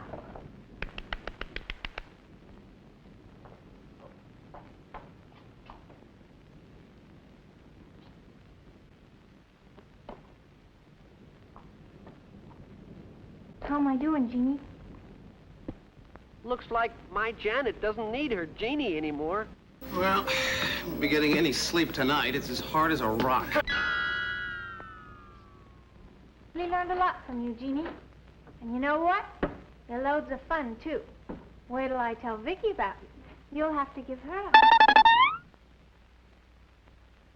Genie? Genie? Genie? Where are you? Genie? Where did you go? I know where you are. Come out of there, Genie. Genie? No! I guess he's gone.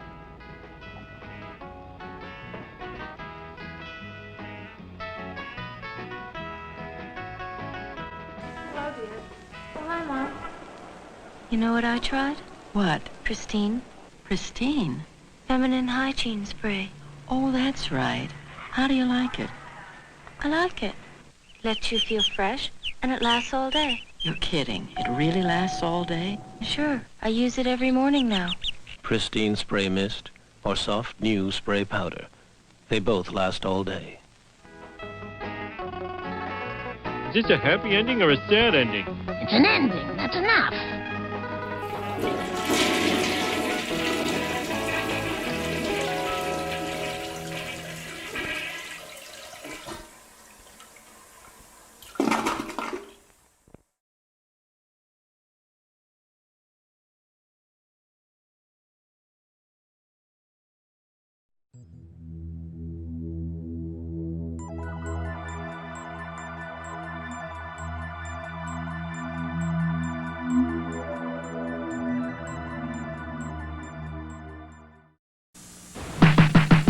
Everybody knows how to do that kick. Health kick, yeah. Whoa, the goodness of milk is a real health kick. Health kick, yeah, milk. Pour a glass of milk real tall. Getting calcium and vitamins and loving it all. Looking good. Well, come on, everybody, milk's that kick. Health kick, do that kick. Come on, everybody, do that kick. America's favorite health kick. No little cinnamon gum freshens breath longer than Big Red. So kiss a little longer, hold tight a little longer, it goes a little longer with Big Red. That Big Red freshness smells right through it. Your fresh breath goes on and on. While you chew it, say goodbye a little longer, make it last a little longer. Keep your breath long like Big Red. It started with a simple idea. Create a real difference in makeup. Makeup so pure, even women with sensitive skin could wear it. So beautiful, every woman will want to. Introducing Clarion. A new makeup that's not only free of fragrance and irritants, but ultra pure. So Clarion is good to your skin. And it does all the dazzling things you want makeup to do. Clarion is beautiful makeup with a sensitive touch. And that's the difference. Pure and simple. We're making biscuits every morning at McDonald's. We're up at dawn, shibbity-doo-doo-wah. Got our aprons on, hop-by. We're making up the dough. Roll it out, put it in a pan. Nobody makes biscuits like we can. With bacon or sausage, the eggs are fresh. If we say so ourselves, ours are the best. Take breakfast by the hand with a fresh biscuit sandwich. It's a good time for the great taste of McDonald's. My amigo Juan just came out from Mexico, so I'm introducing him to our American friend Larry and our favorite beer, Miller Lite. Por favor. Juan, mi Miller Lite de gusto porque it tastes muy bueno. Larry, ladies, ni más calories and no gusto filiopo. El comprende? No, not really. For mucho great taste, there's only one light beer, Miller Lite. Does your friend speak any English? I'm Christy Fitchner. And I'm Mary Fran. And I'm Bob Barker, inviting you to join us, along with Chuck Connors and 52 beautiful contestants, for the 1987 Miss USA pageant, live from Albuquerque. There'll be a new Miss USA in New Mexico tonight. That's next, right here on CBS. Friday. California was a great idea for a honeymoon. Amanda, in the car! Lee and Amanda's honeymoon is cut short by a sniper's bullet. I love you, Mrs. Stetson. Scarecrow and Mrs. King. George Hamilton's a spy with style. Rambo has his way, I have mine. His new partner's getting down the move. Why'd you get in this business anyway? I make a great grilled cheese sandwich. Together, they're the classiest team to go undercover. What did you think spies did? Find out Tuesday, March 3rd on CBS. Something quite exciting about not knowing what's going to happen. Spy. I switched to new Carrie Silky Smooth formula because... New Silky Smooth Carrie is so very... special. Glides on smooth, absorbs quickly, and I love the way it softens my skin. Original or new Silky Smooth formula Carrie is so very... In the next session of Divorce Court, He swore that when we got married, he'd share his inheritance that his dad gave him so that we could live decently. She got hooked up with my brother Terry and begged me to invest my money in his crooked schemes. He said he was now into this performance art. So while we made love, he'd turn on his recorder and blast these like obscene animal noises. I was left flat. I had no wife. I only hope that the pain of this can be channeled into my art. Tomorrow afternoon at 4:30 on TV8. She's suing her neighbor. I came home from work and found 15 Eugenia trees cut and strewn all over the property. I could not even drive. Eugenia trees? The defendant explains. You just wanted to top them to the top of the fence. Well, a little bit below the fence so that the berries wouldn't fall in the yard. People wouldn't trach them in. My dog was eating them and getting sick and whatever. And that's what was happening? That's why you wanted to do this in the first place? Yes, it is. Tomorrow at 5 on TV8. How well built is your home? We'll have the answers at 11.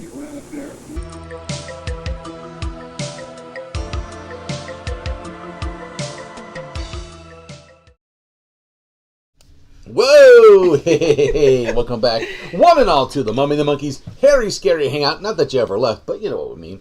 To the hosted segment of the show. Yes, and we finished up Janet and the Genie. Yeah, that was quite some saga. That was pretty bizarre, right? Yeah, he just left her cold. He's like, hey, I taught you what you need to know, now I'm out of here. I got to move on to the next honey. Aww. Yeah, now who was it, like, you know, Sarah and the Genie. It doesn't really, not a good alliteration, but... Oh, well. Well, I guess she learned how to inspect her meat and her vegetables. And... She was a pro at inspecting meat after this, so she learned a lot. She was very happily married for many, many years, that Janet, let me tell you. I hope so. Yes, yes. Oh, my goodness. Well, after that wiener cutting thing, you know, we got to be careful. We gotta, okay. Don't piss her off. So we have a segment coming up that Yes. you guys love. They do. Yeah, and after Janet and the Genie, we did watch more fun retro commercials. Yes. And the divorce court commercials were really funny. Yeah, then I think Divorce Court was obviously, it was like, you know, reenacted. Those were actors, you know. I think People's Court was real. People's Court was real. People's Court was more real. Yeah, I think the gist there was People's Court. I think it's still on, some version of it, but I think they would pay for the People's Court costs, you know, because... Is Judge Judy still on? Yes, I think so. Yeah. So yeah, she's one of the richest women in the world. She's been on TV a long time. Yes. So anyway, but yeah, we're going to get on to that. Oh, the other side. We have many segments on the show that people know and love. Oh yeah. So this is yet another one called "What Do You Do?" What do you do? That's when you, the audience out there, send us photographs, video clips of things that you like to do when you watch our show or represent our show out in the public. Oh yeah, and people over the years have sent us a lot of fun and wacky things. And we're going to find out what was sent in this time. Got a couple cool things tonight to show. Let's get it on. Kick it off with the theme song to What Do You Do? Aha. What do you do when you're watching the Hangout? Do you watch on your PC? Do you watch on your phone, in a group or alone? Send us pics and let us see. What do you do when you're watching the Hangout? Does your hairy, scary show? Do you watch with your dog, or do you sleep like a log? Send us pics and let us know, yeah. All right, our first installment for What Do You Do tonight is from our buddy Frank. Yeah, that's right. Well, or his cat anyway. Now, I think most people watch our show this way, actually. Just strewn out, splayed on the couch. You know, I have fallen asleep on the couch watching many movies. I've fallen asleep doing the show, so I understand. So yeah. I get it, you know. Yes. But there's Frank's cat, and look at that little chunky cutie. Yeah, he looks like he is not having any issues with some deep REM sleep right there. So that's how Frank's cat watches our show. Yeah, like I said, like probably many people that say they watch our show, they watch it like this. So that is just the cutest. Look at that cute little guy. That's right. And our second and final entry for tonight is from Duke Richards. So check this out. If it'll work. There it goes. So look at this layout. He's got his TV, big screen TV. He and his wife watch our show with the lights going. Now that's a party right there, let me tell you. They got a projector where they... party lights on the ceiling. He says they watch horror movies and things like that when they're just chilling. But look at that. All kinds of cool stuff surrounding. And I love the lights thing. That's a great idea. That's fun. Now everybody, for next show, I want everyone to go out and get one of these party lights. and do the same thing in your living room or your basement or wherever you watch. Yeah, you can make any room a party room. Yeah, your padded cell, wherever you watch the show. Put that in your shower? Like, hey, why not? Well, we're coming back. Don't worry. Give us a second. In your shower. Hey, bathtub? Sure. That's risque, but they should. Yeah, I'm sure they have screens that you can put in the shower. Anyway, there you go. There's our What Do You Do segment. So thank you for sending in those What Do You Do's. And if you out there want to send in a What Do You Do... How do you do that? You can send us an email too, themummyandthemonkey@gmail.com. That's right. And you will be considered for a future episode, a future segment. Of What Do You Do? Yep. And Bargain Barons, thank you for the YouTube super chat. And they made a nice comment. They said Canada loves The Mummy and the Monkey. Oh, thanks, eh? The U.S. loves the Bargain Barons. Oh, yes. Our buddies, the Bargain Barons, they have a really cool YouTube channel called The Bargain Barons. They do. Where they go out and they source really cool, like, vintage antiques and things for their Victorian beautiful home. Yeah, their beautiful antique home. Yes. And we've played their promo videos before. So. Yeah. We got to get a new one from them. Yeah, we need to send each other new promo videos. And really quick while I'm thinking about it, so I'll put that email back up. Now, since our 300th episode is coming up, we haven't gotten any yet, but we're reaching out to everybody out there watching. Anyone that wants to submit, a 10 to 20 to 30 second video, I'd say, congratulating us on our 300th episode coming up in, who knows, maybe it's next several weeks. You can send that to themummyandthemonkey@gmail.com. Yes. Just if you want to just say, you could say your name and like maybe what state or city you live in the world. Like a short little video clip or whatever you want. You can get as creative as you want. People have sent in artwork and fun little videos. But we got nothing for this. We got one video so far that we asked somebody to shoot. Well, we have a few things set aside for it. Some thank yous, or congrats for the 300. Well, other things too. Well, I'm talking about the congratulations for our 300th episode. Okay. Because then you could be part of the show. We'll put them on like at the end of a movie clip or something like that, or do a little compilation. Mm-hmm. So yeah, so if you want to send us a congratulations video or email or whatever, send it to themummyandthemonkey@gmail.com. Oh yeah. And our mailing, our snail mail address, if you want to send us something in the mail, is located. It's on our website, themummyandthemonkey.com. Right. We have our postal mailing address as well as our social media links. So if you want to follow us on Instagram or on our Facebook pages or to the grocery store or the Mummy and the Monkey Facebook group. Right. There's a Facebook group where people post all kinds of fun things. Right. Okay. So we're going to watch another short film. What do we got? we're doing all right. We can probably we're going to watch another short, and the next one is in the queue is what? How to choose a date. Ooh, that's right. So we're going to learn how to choose a date. It's warming up out there. I'm sure people are looking to get frisky, as they say, and frolic in the summer heat. So if you're looking, if you're single and want to learn how to pick up a chick or a dude or whatever you're into, check out this great advice from the 1950s. Mm-hmm. How to what? How to choose a date? How to choose a date. So this is what, from 1950 something or other? Yeah. It's like Leave It to Beaver or something. Here you go. All right. But it's in color at least, okay? Okay, well let's enjoy it. Okay, let's learn how to choose our dates, yeah. Yes, Mom, I've got it.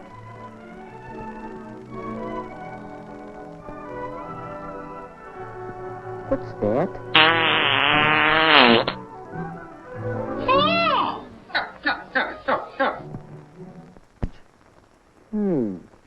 Oh, yes. The ticket he told me about. Well, let's see what he has to say. This the lame story he's about to tell me? Here's the latest on my broken ankle. Doc says I'll be all right, only I have to stay off my feet. What else?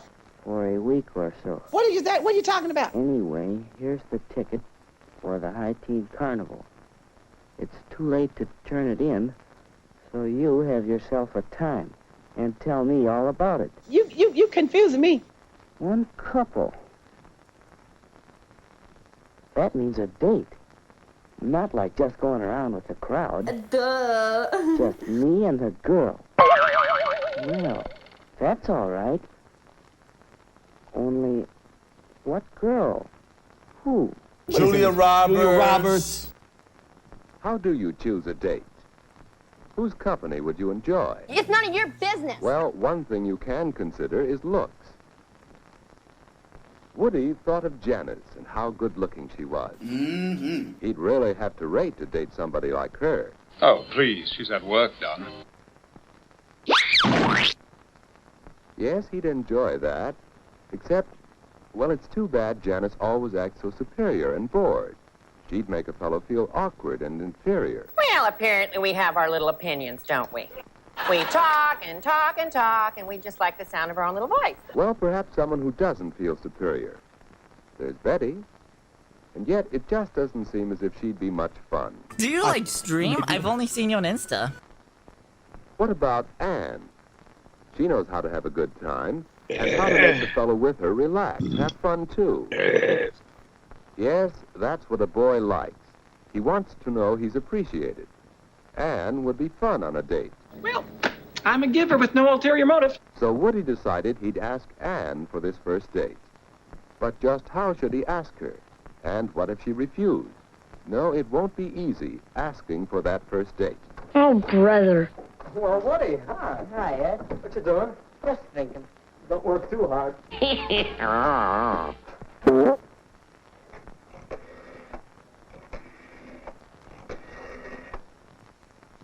Ed, is this private? No, stick around if you like. I'm trying to use the Hello, phone! Edward. I thought I heard you come in. Hi, Mom. What's for supper? Oh, Mom, is it all right with you if I have a date Saturday night? Hell no. You generally go out on Saturdays. Hello. May I speak to Mary, please? No. But, Mom, this is different. A date. I haven't asked her yet, but I'd like to take Aunt Davis to the High Teen Carnival. Oh, Anne's a nice girl, but a date? Well, you're rather young. Oh, Mom, give him a break. I think he can swing it.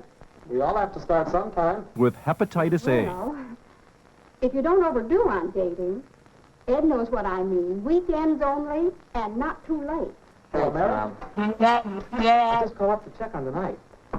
I think I can get by a little earlier than usual. How's 7:30? All right, Mary. Bye now. Boy, you sure make it sound easy. How do you do it? Practice, my boy. Experience. But I don't think I'll know what to say, what to talk about. Now, don't worry about that. Just be your natural, talkative old self. Come on, let's see what's for supper. Wait a second. Oh, Mom, is the floor dry yet? Yes, you can come in. Well, thank you, sir. What a great deal that was. Don't mention it.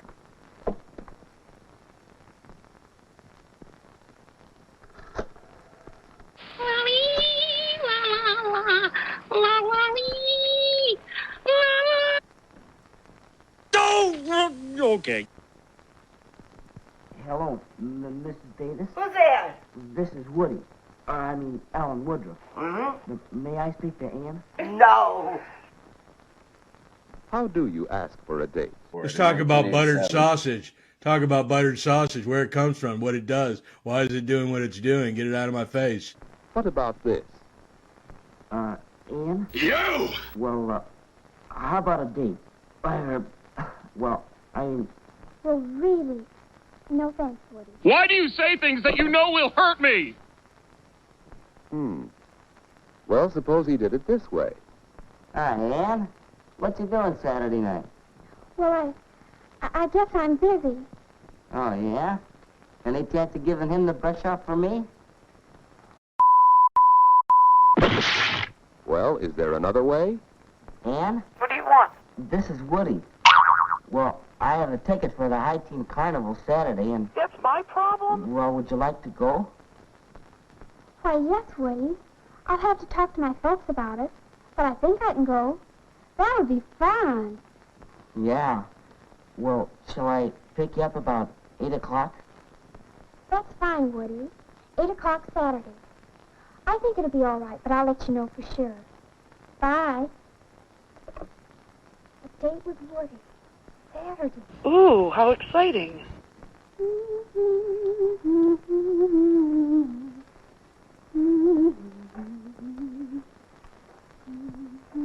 What's wrong with you?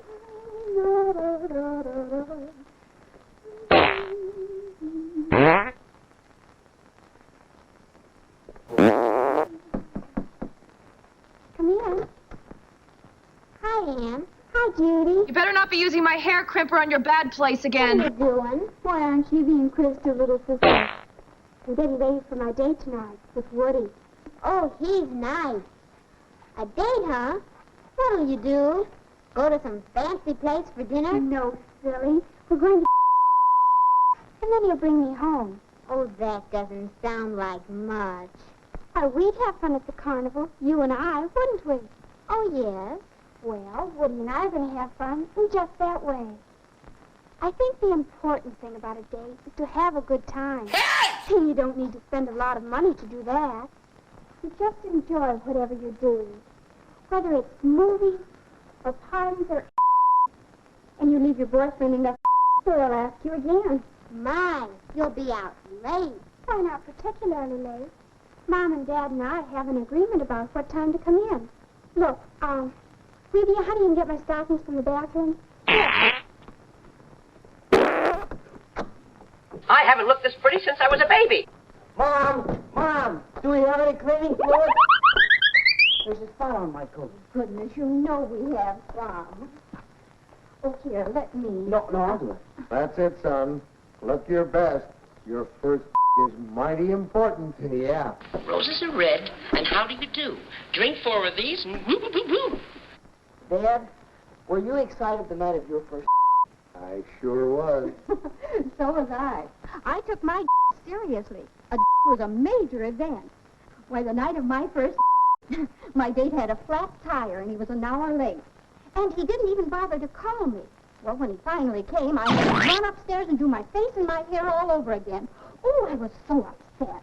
That fella had a lot to learn about girls. Damn right. Your mother lost all interest in him after she met me. Look how dumb we are. And the moral of that story is that I should be on time tonight, right?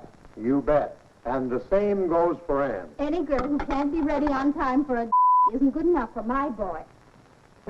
Well, what are you doing? Oh, go find a mirror so you can see yourself. What a dope. What a maroon. Hi, Woody. Oh, hi. Big night, eh? Yeah. Flowers.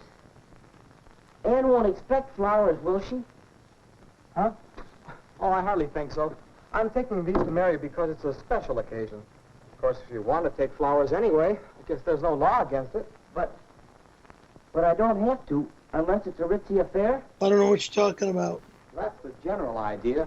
Flowers for a prom or a very special party. Otherwise, you don't need to. Say, I'll have to run. Me too. See you later. Adios, amigos. I'm going, folks. All right, Ed. Have a nice time.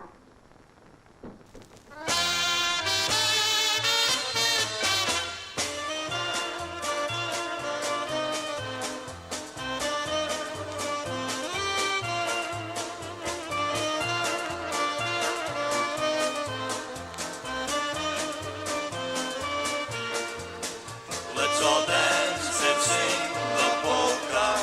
Tra la la la la la la. Let's all dance and sing the polka. Tra la la la la la la. Everybody likes to dance. Everybody likes to smooch. Everybody likes to kiss and drink a little hooch. A polka a day keeps the doctor away. Remember one thing, we're not long for you to stay. A polka makes you happy and a polka makes you gay. Let's everybody sing and everybody swing.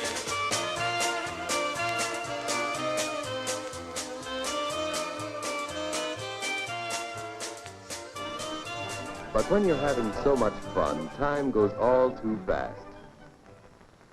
Well, it's the time Ann had set for getting home. And now, good night. The end of a perfect evening. But how do you say good night? Buttered sausage. Perhaps. Nah. Please. Bah! My lips touch dog lips! But Ann.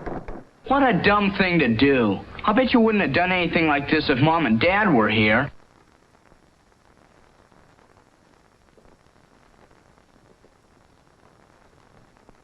Or it could go this way.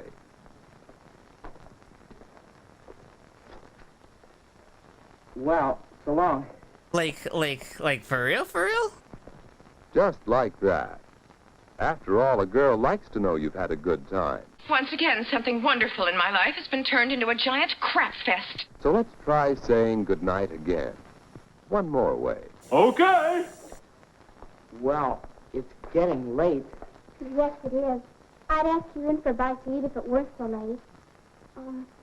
Let's plan to get home in time for a sandwich or something next time. Say, that sounds good. I'll call you next week. Will you? Well, thanks so much. I had loads of fun. So did I. Good night, Woody. Night, Ann. Arrivederci. Hasta la vista. Adios. Adios, muchachos, caballeros, and will you get out of here? Darn, that's the end.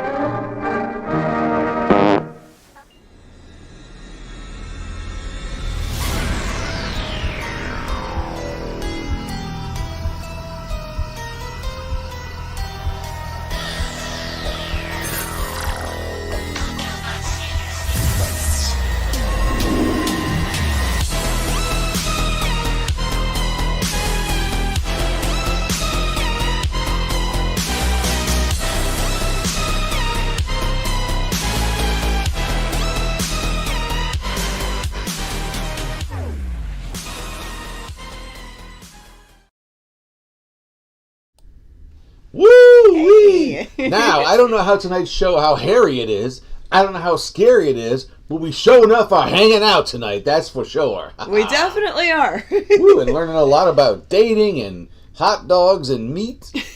And I've learned so much this evening. How not to be frigid and woo. How not to be a snob. A snob, yeah, I mean, oh my lord, like what's going on in the world? How do we even get here after all that? I don't know. But they really took time to like dress up nice to go on a date. I thought he was going to court. I think more people should dress up to go on a date. Yeah, they should. They should. I think, it looks nice when people dress up. Especially for their first... I mean, we get dressed up for our show. We do. Yeah, I think it's cool when people dress up. Yeah, I tied my shoes. Oh, well, that's good. That's how dressed up I got. All right, so here you go. You enjoyed this last one of our... We have actually one more to show. Oh, yeah? Yeah, we're just going to go for it, right? I mean, we were going to do another one, but... I think we have enough time to play one last short, and then we'll wrap up the evening. And just a friendly reminder, we do have a prize giveaway, and I've been writing down all of your names and putting them in my mummy bucket. And at the end of tonight's show, we will pick one lucky winner. And I've been writing down the names from the YouTube live streaming chat, and the prize is a signed photo. Well, we didn't sign it yet, but we will to the lucky winner. And it's a mock-up of like a monster. Like a famous Monsters cover. Yeah, like a famous Monsters magazine. Monster magazine, yeah. Yes, designed by the stellar Tony Beller. Yeah, that's right.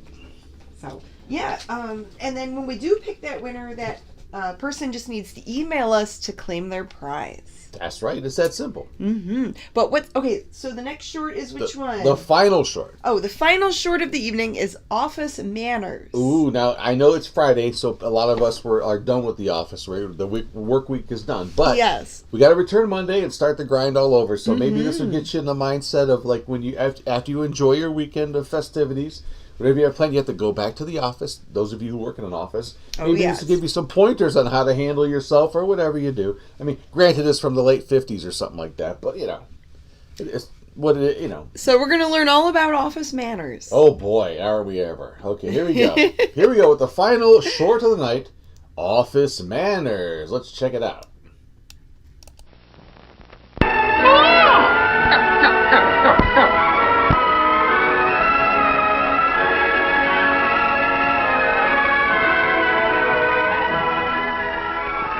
When you work in an office, meeting the public, whether it's in person or by telephone, is an important part of your job. It can be pleasant like this.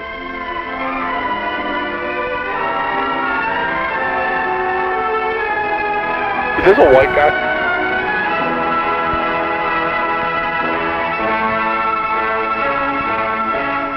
Or it can be like this.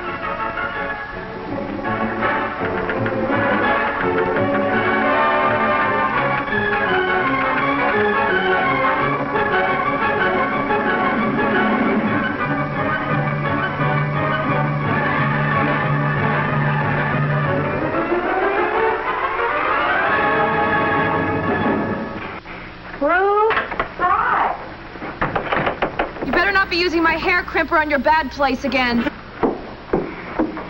Come home, Mom? No, just got here. Golly, you look tired. Don't you feel well, Barbara? I feel terrible. Oh, what's the matter? You sick? No, it isn't that. I've decided to quit my job. Oh, what happened? Is it your boss? Oh, no, you know I like him. Well, then the company. No, the company's all right. It isn't that. It's the people that come into the office. They're so rude and inconsiderate. It's just more that I can take day in and day out. Why, meeting people is the thing I like most about my job. Really? I think it's fun having new people come into the office all the time. Oh, the water's boiling. It was as simple as that. For Ruth, meeting the public was pleasant because she enjoyed people and greeted them with a smile. For Barbara, meeting the public was tiresome and unpleasant because her attitude was cold and uncooperative, sometimes even antagonistic. You said it, Buster. You know, when I first started, I felt like you do, Barb. But I found out how wrong I was. What do you mean? I found out it wasn't really the other people I was seeing. It was a reflection of myself. I was cross with them, they were cross with me. Oh, it's not as simple as all that. You'd be surprised. I found out that if you're nice to people, they're usually nice to you, too. Well, the people in my office are different, and I'm simply not going to stand for it any longer.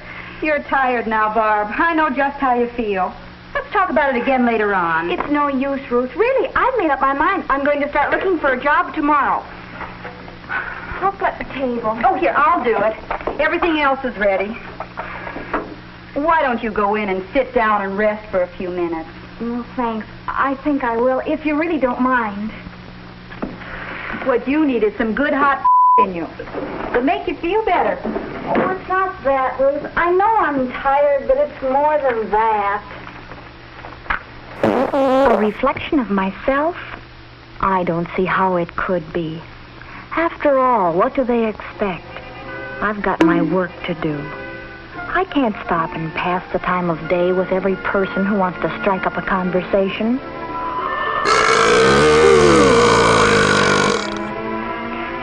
It isn't my attitude that's wrong.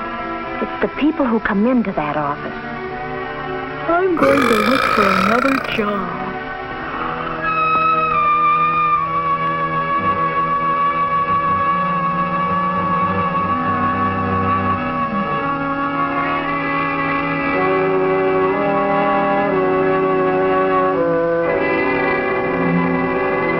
What are you doing tonight? How much longer are we going to have to wait? Shh, Mr. Franklin's a busy man.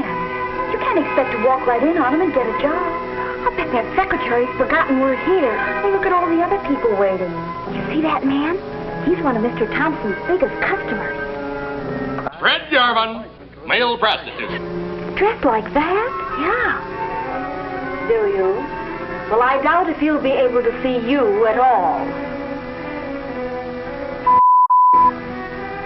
She's brushing him off as though he were a nobody. I guess his shabby clothes have her fooled. I refuse to act that dopey. I wish she'd answer that telephone. It makes me nervous to have it ring. Well, come to think of it, I let it ring often enough myself.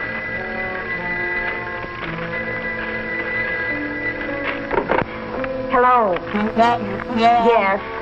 Who? Yes, this is Mr. Franklin's office. No, he's busy. No.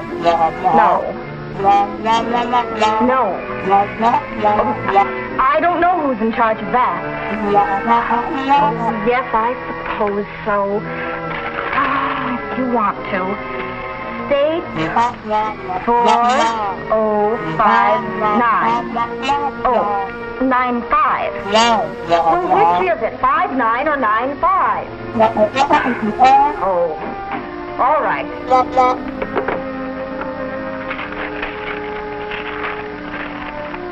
Yes? May I see Mr. Franklin, please? What did you want to see him about? I'd like to discuss that with him, if I may. Is it about a job? No, I represent the Bragdon Company. Oh, good for you. We're one of your company's suppliers. Well, I'll see if he'll see you. She should really find out what his business is, but not like that. She should do it tactfully. Well, I guess those questions were kind of blunt. And you'd think she'd know who the Bragdon Company is. Mr. Franklin isn't in. That's a lie! That isn't! He isn't? I said he isn't in. Thank you. He isn't in? Well, then why has she got me sitting here waiting then? I don't think she told that man the truth. Well, I'm going to find out whether she told the truth or not right this minute. Young lady, miss. Funny situation, ain't it? What is going on?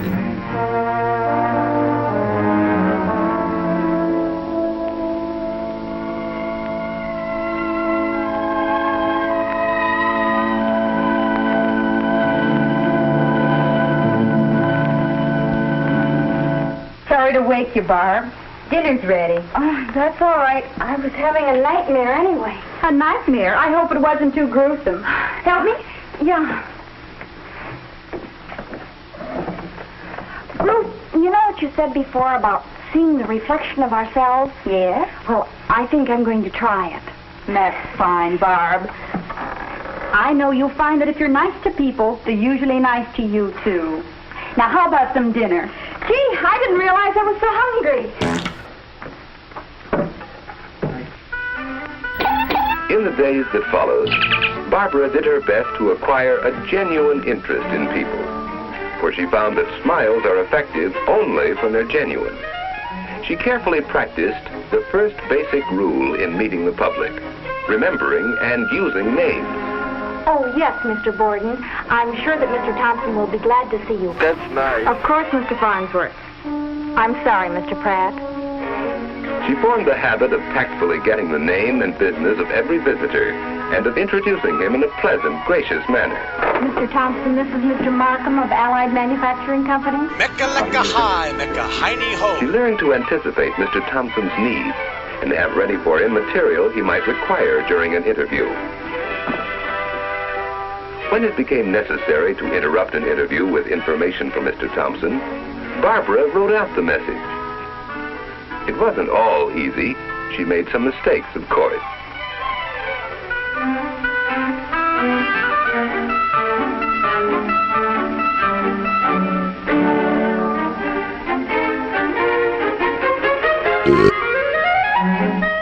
She learned, too, that it's a mistake to argue with visitors. You have an appointment at 10:30. Mr. Thompson should be with you in just a few minutes. Would you mind waiting over there? As different kinds of situations came up, Barbara discovered the proper way to handle them. One of these was the inquisitive caller. Oh, I suppose you girls managed to keep busy. Yes, there's always enough work to do. There's a rumor that the firm closed a big deal with Marshall & Company. Is that so? Yes, a 5-year contract. Know anything about it? No. I can't say that I do. However, if you'd like to see Mr. Walker, that's No, all. it's perfectly all right. It's not that important. Yes, Barbara learned to be on guard against the visitor who asks too many questions, to handle him tactfully but firmly. Get the out of my life. She learned how to turn away a visitor firmly without making an enemy of him. Can I make an appointment now for some time? Next week? Anytime? I'm free anytime. Well, perhaps I can phone you when an appointment would be more convenient. I have your number. Well, all right. That's fine. Thank you. Thank you. Don't mention it. She learned good telephone manners, like answering promptly, using the caller's name. I'm trying to use the phone! Mr. Thompson's office. Can you bring me my chapstick? Yes, certainly, Mr. Hunt. Is Grandma there? Just tell her to come get me. 'Cause I don't feel good. And getting the message right. She got into the habit of keeping a waiting visitor informed so that he'd know he wasn't forgotten. Mr. Thompson will see you very soon, Mr. Greenleaf. Oh, thank you. And of course, she became more conscious than ever of the importance of neat, simple clothing in the office. Above all, what Barbara acquired in the days that followed was a real understanding and liking of people. She found that smiles are contagious, that courtesy begets courtesy. And because of her changed attitude, The duties which had once been a nightmare for her became instead the pleasant and exciting experience of meeting the public. Well, isn't that special?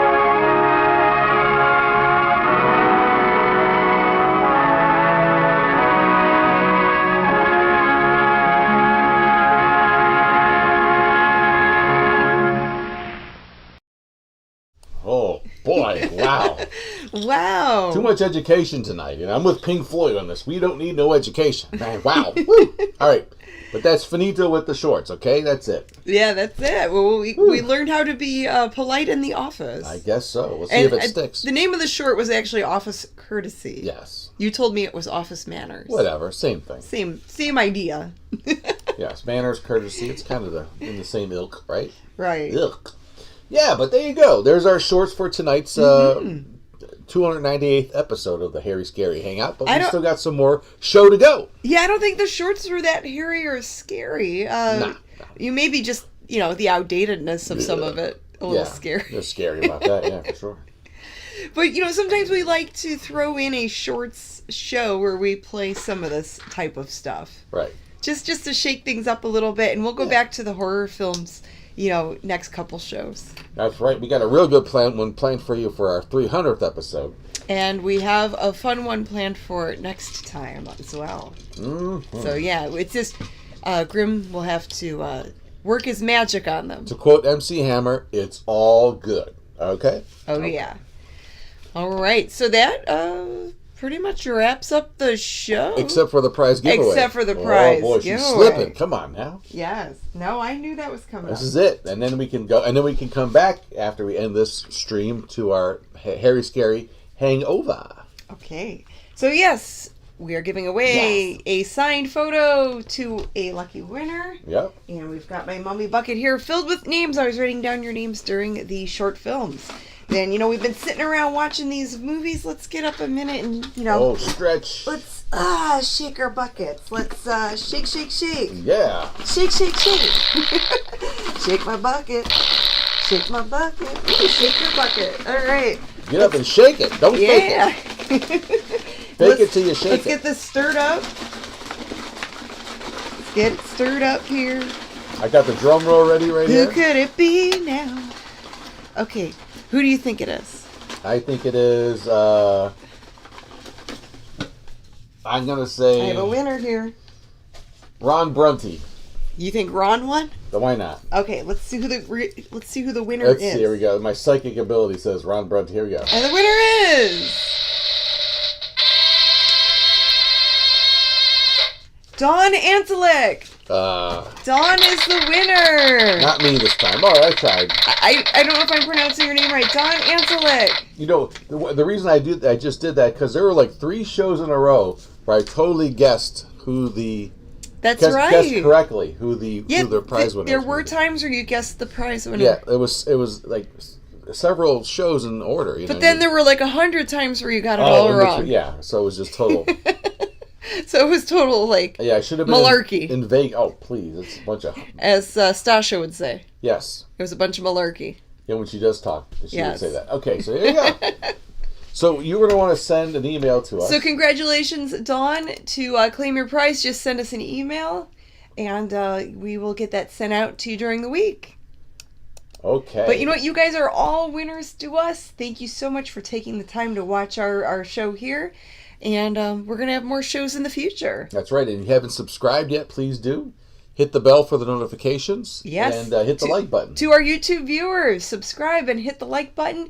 And if you're not a YouTube viewer, if you're watching this on television, what are you waiting for? You can look us up on social media. You can look it up on your phone or your tablet or your computer if you're one of those old school people with the home computer. And, yeah, we do appreciate you. That's right. If anyone watching out there, if you've been only watching for a few weeks, you got about several hundred episodes to catch up with. So. Oh, yeah. There's a lot of past shows on the channel if you want to check out the past live streams.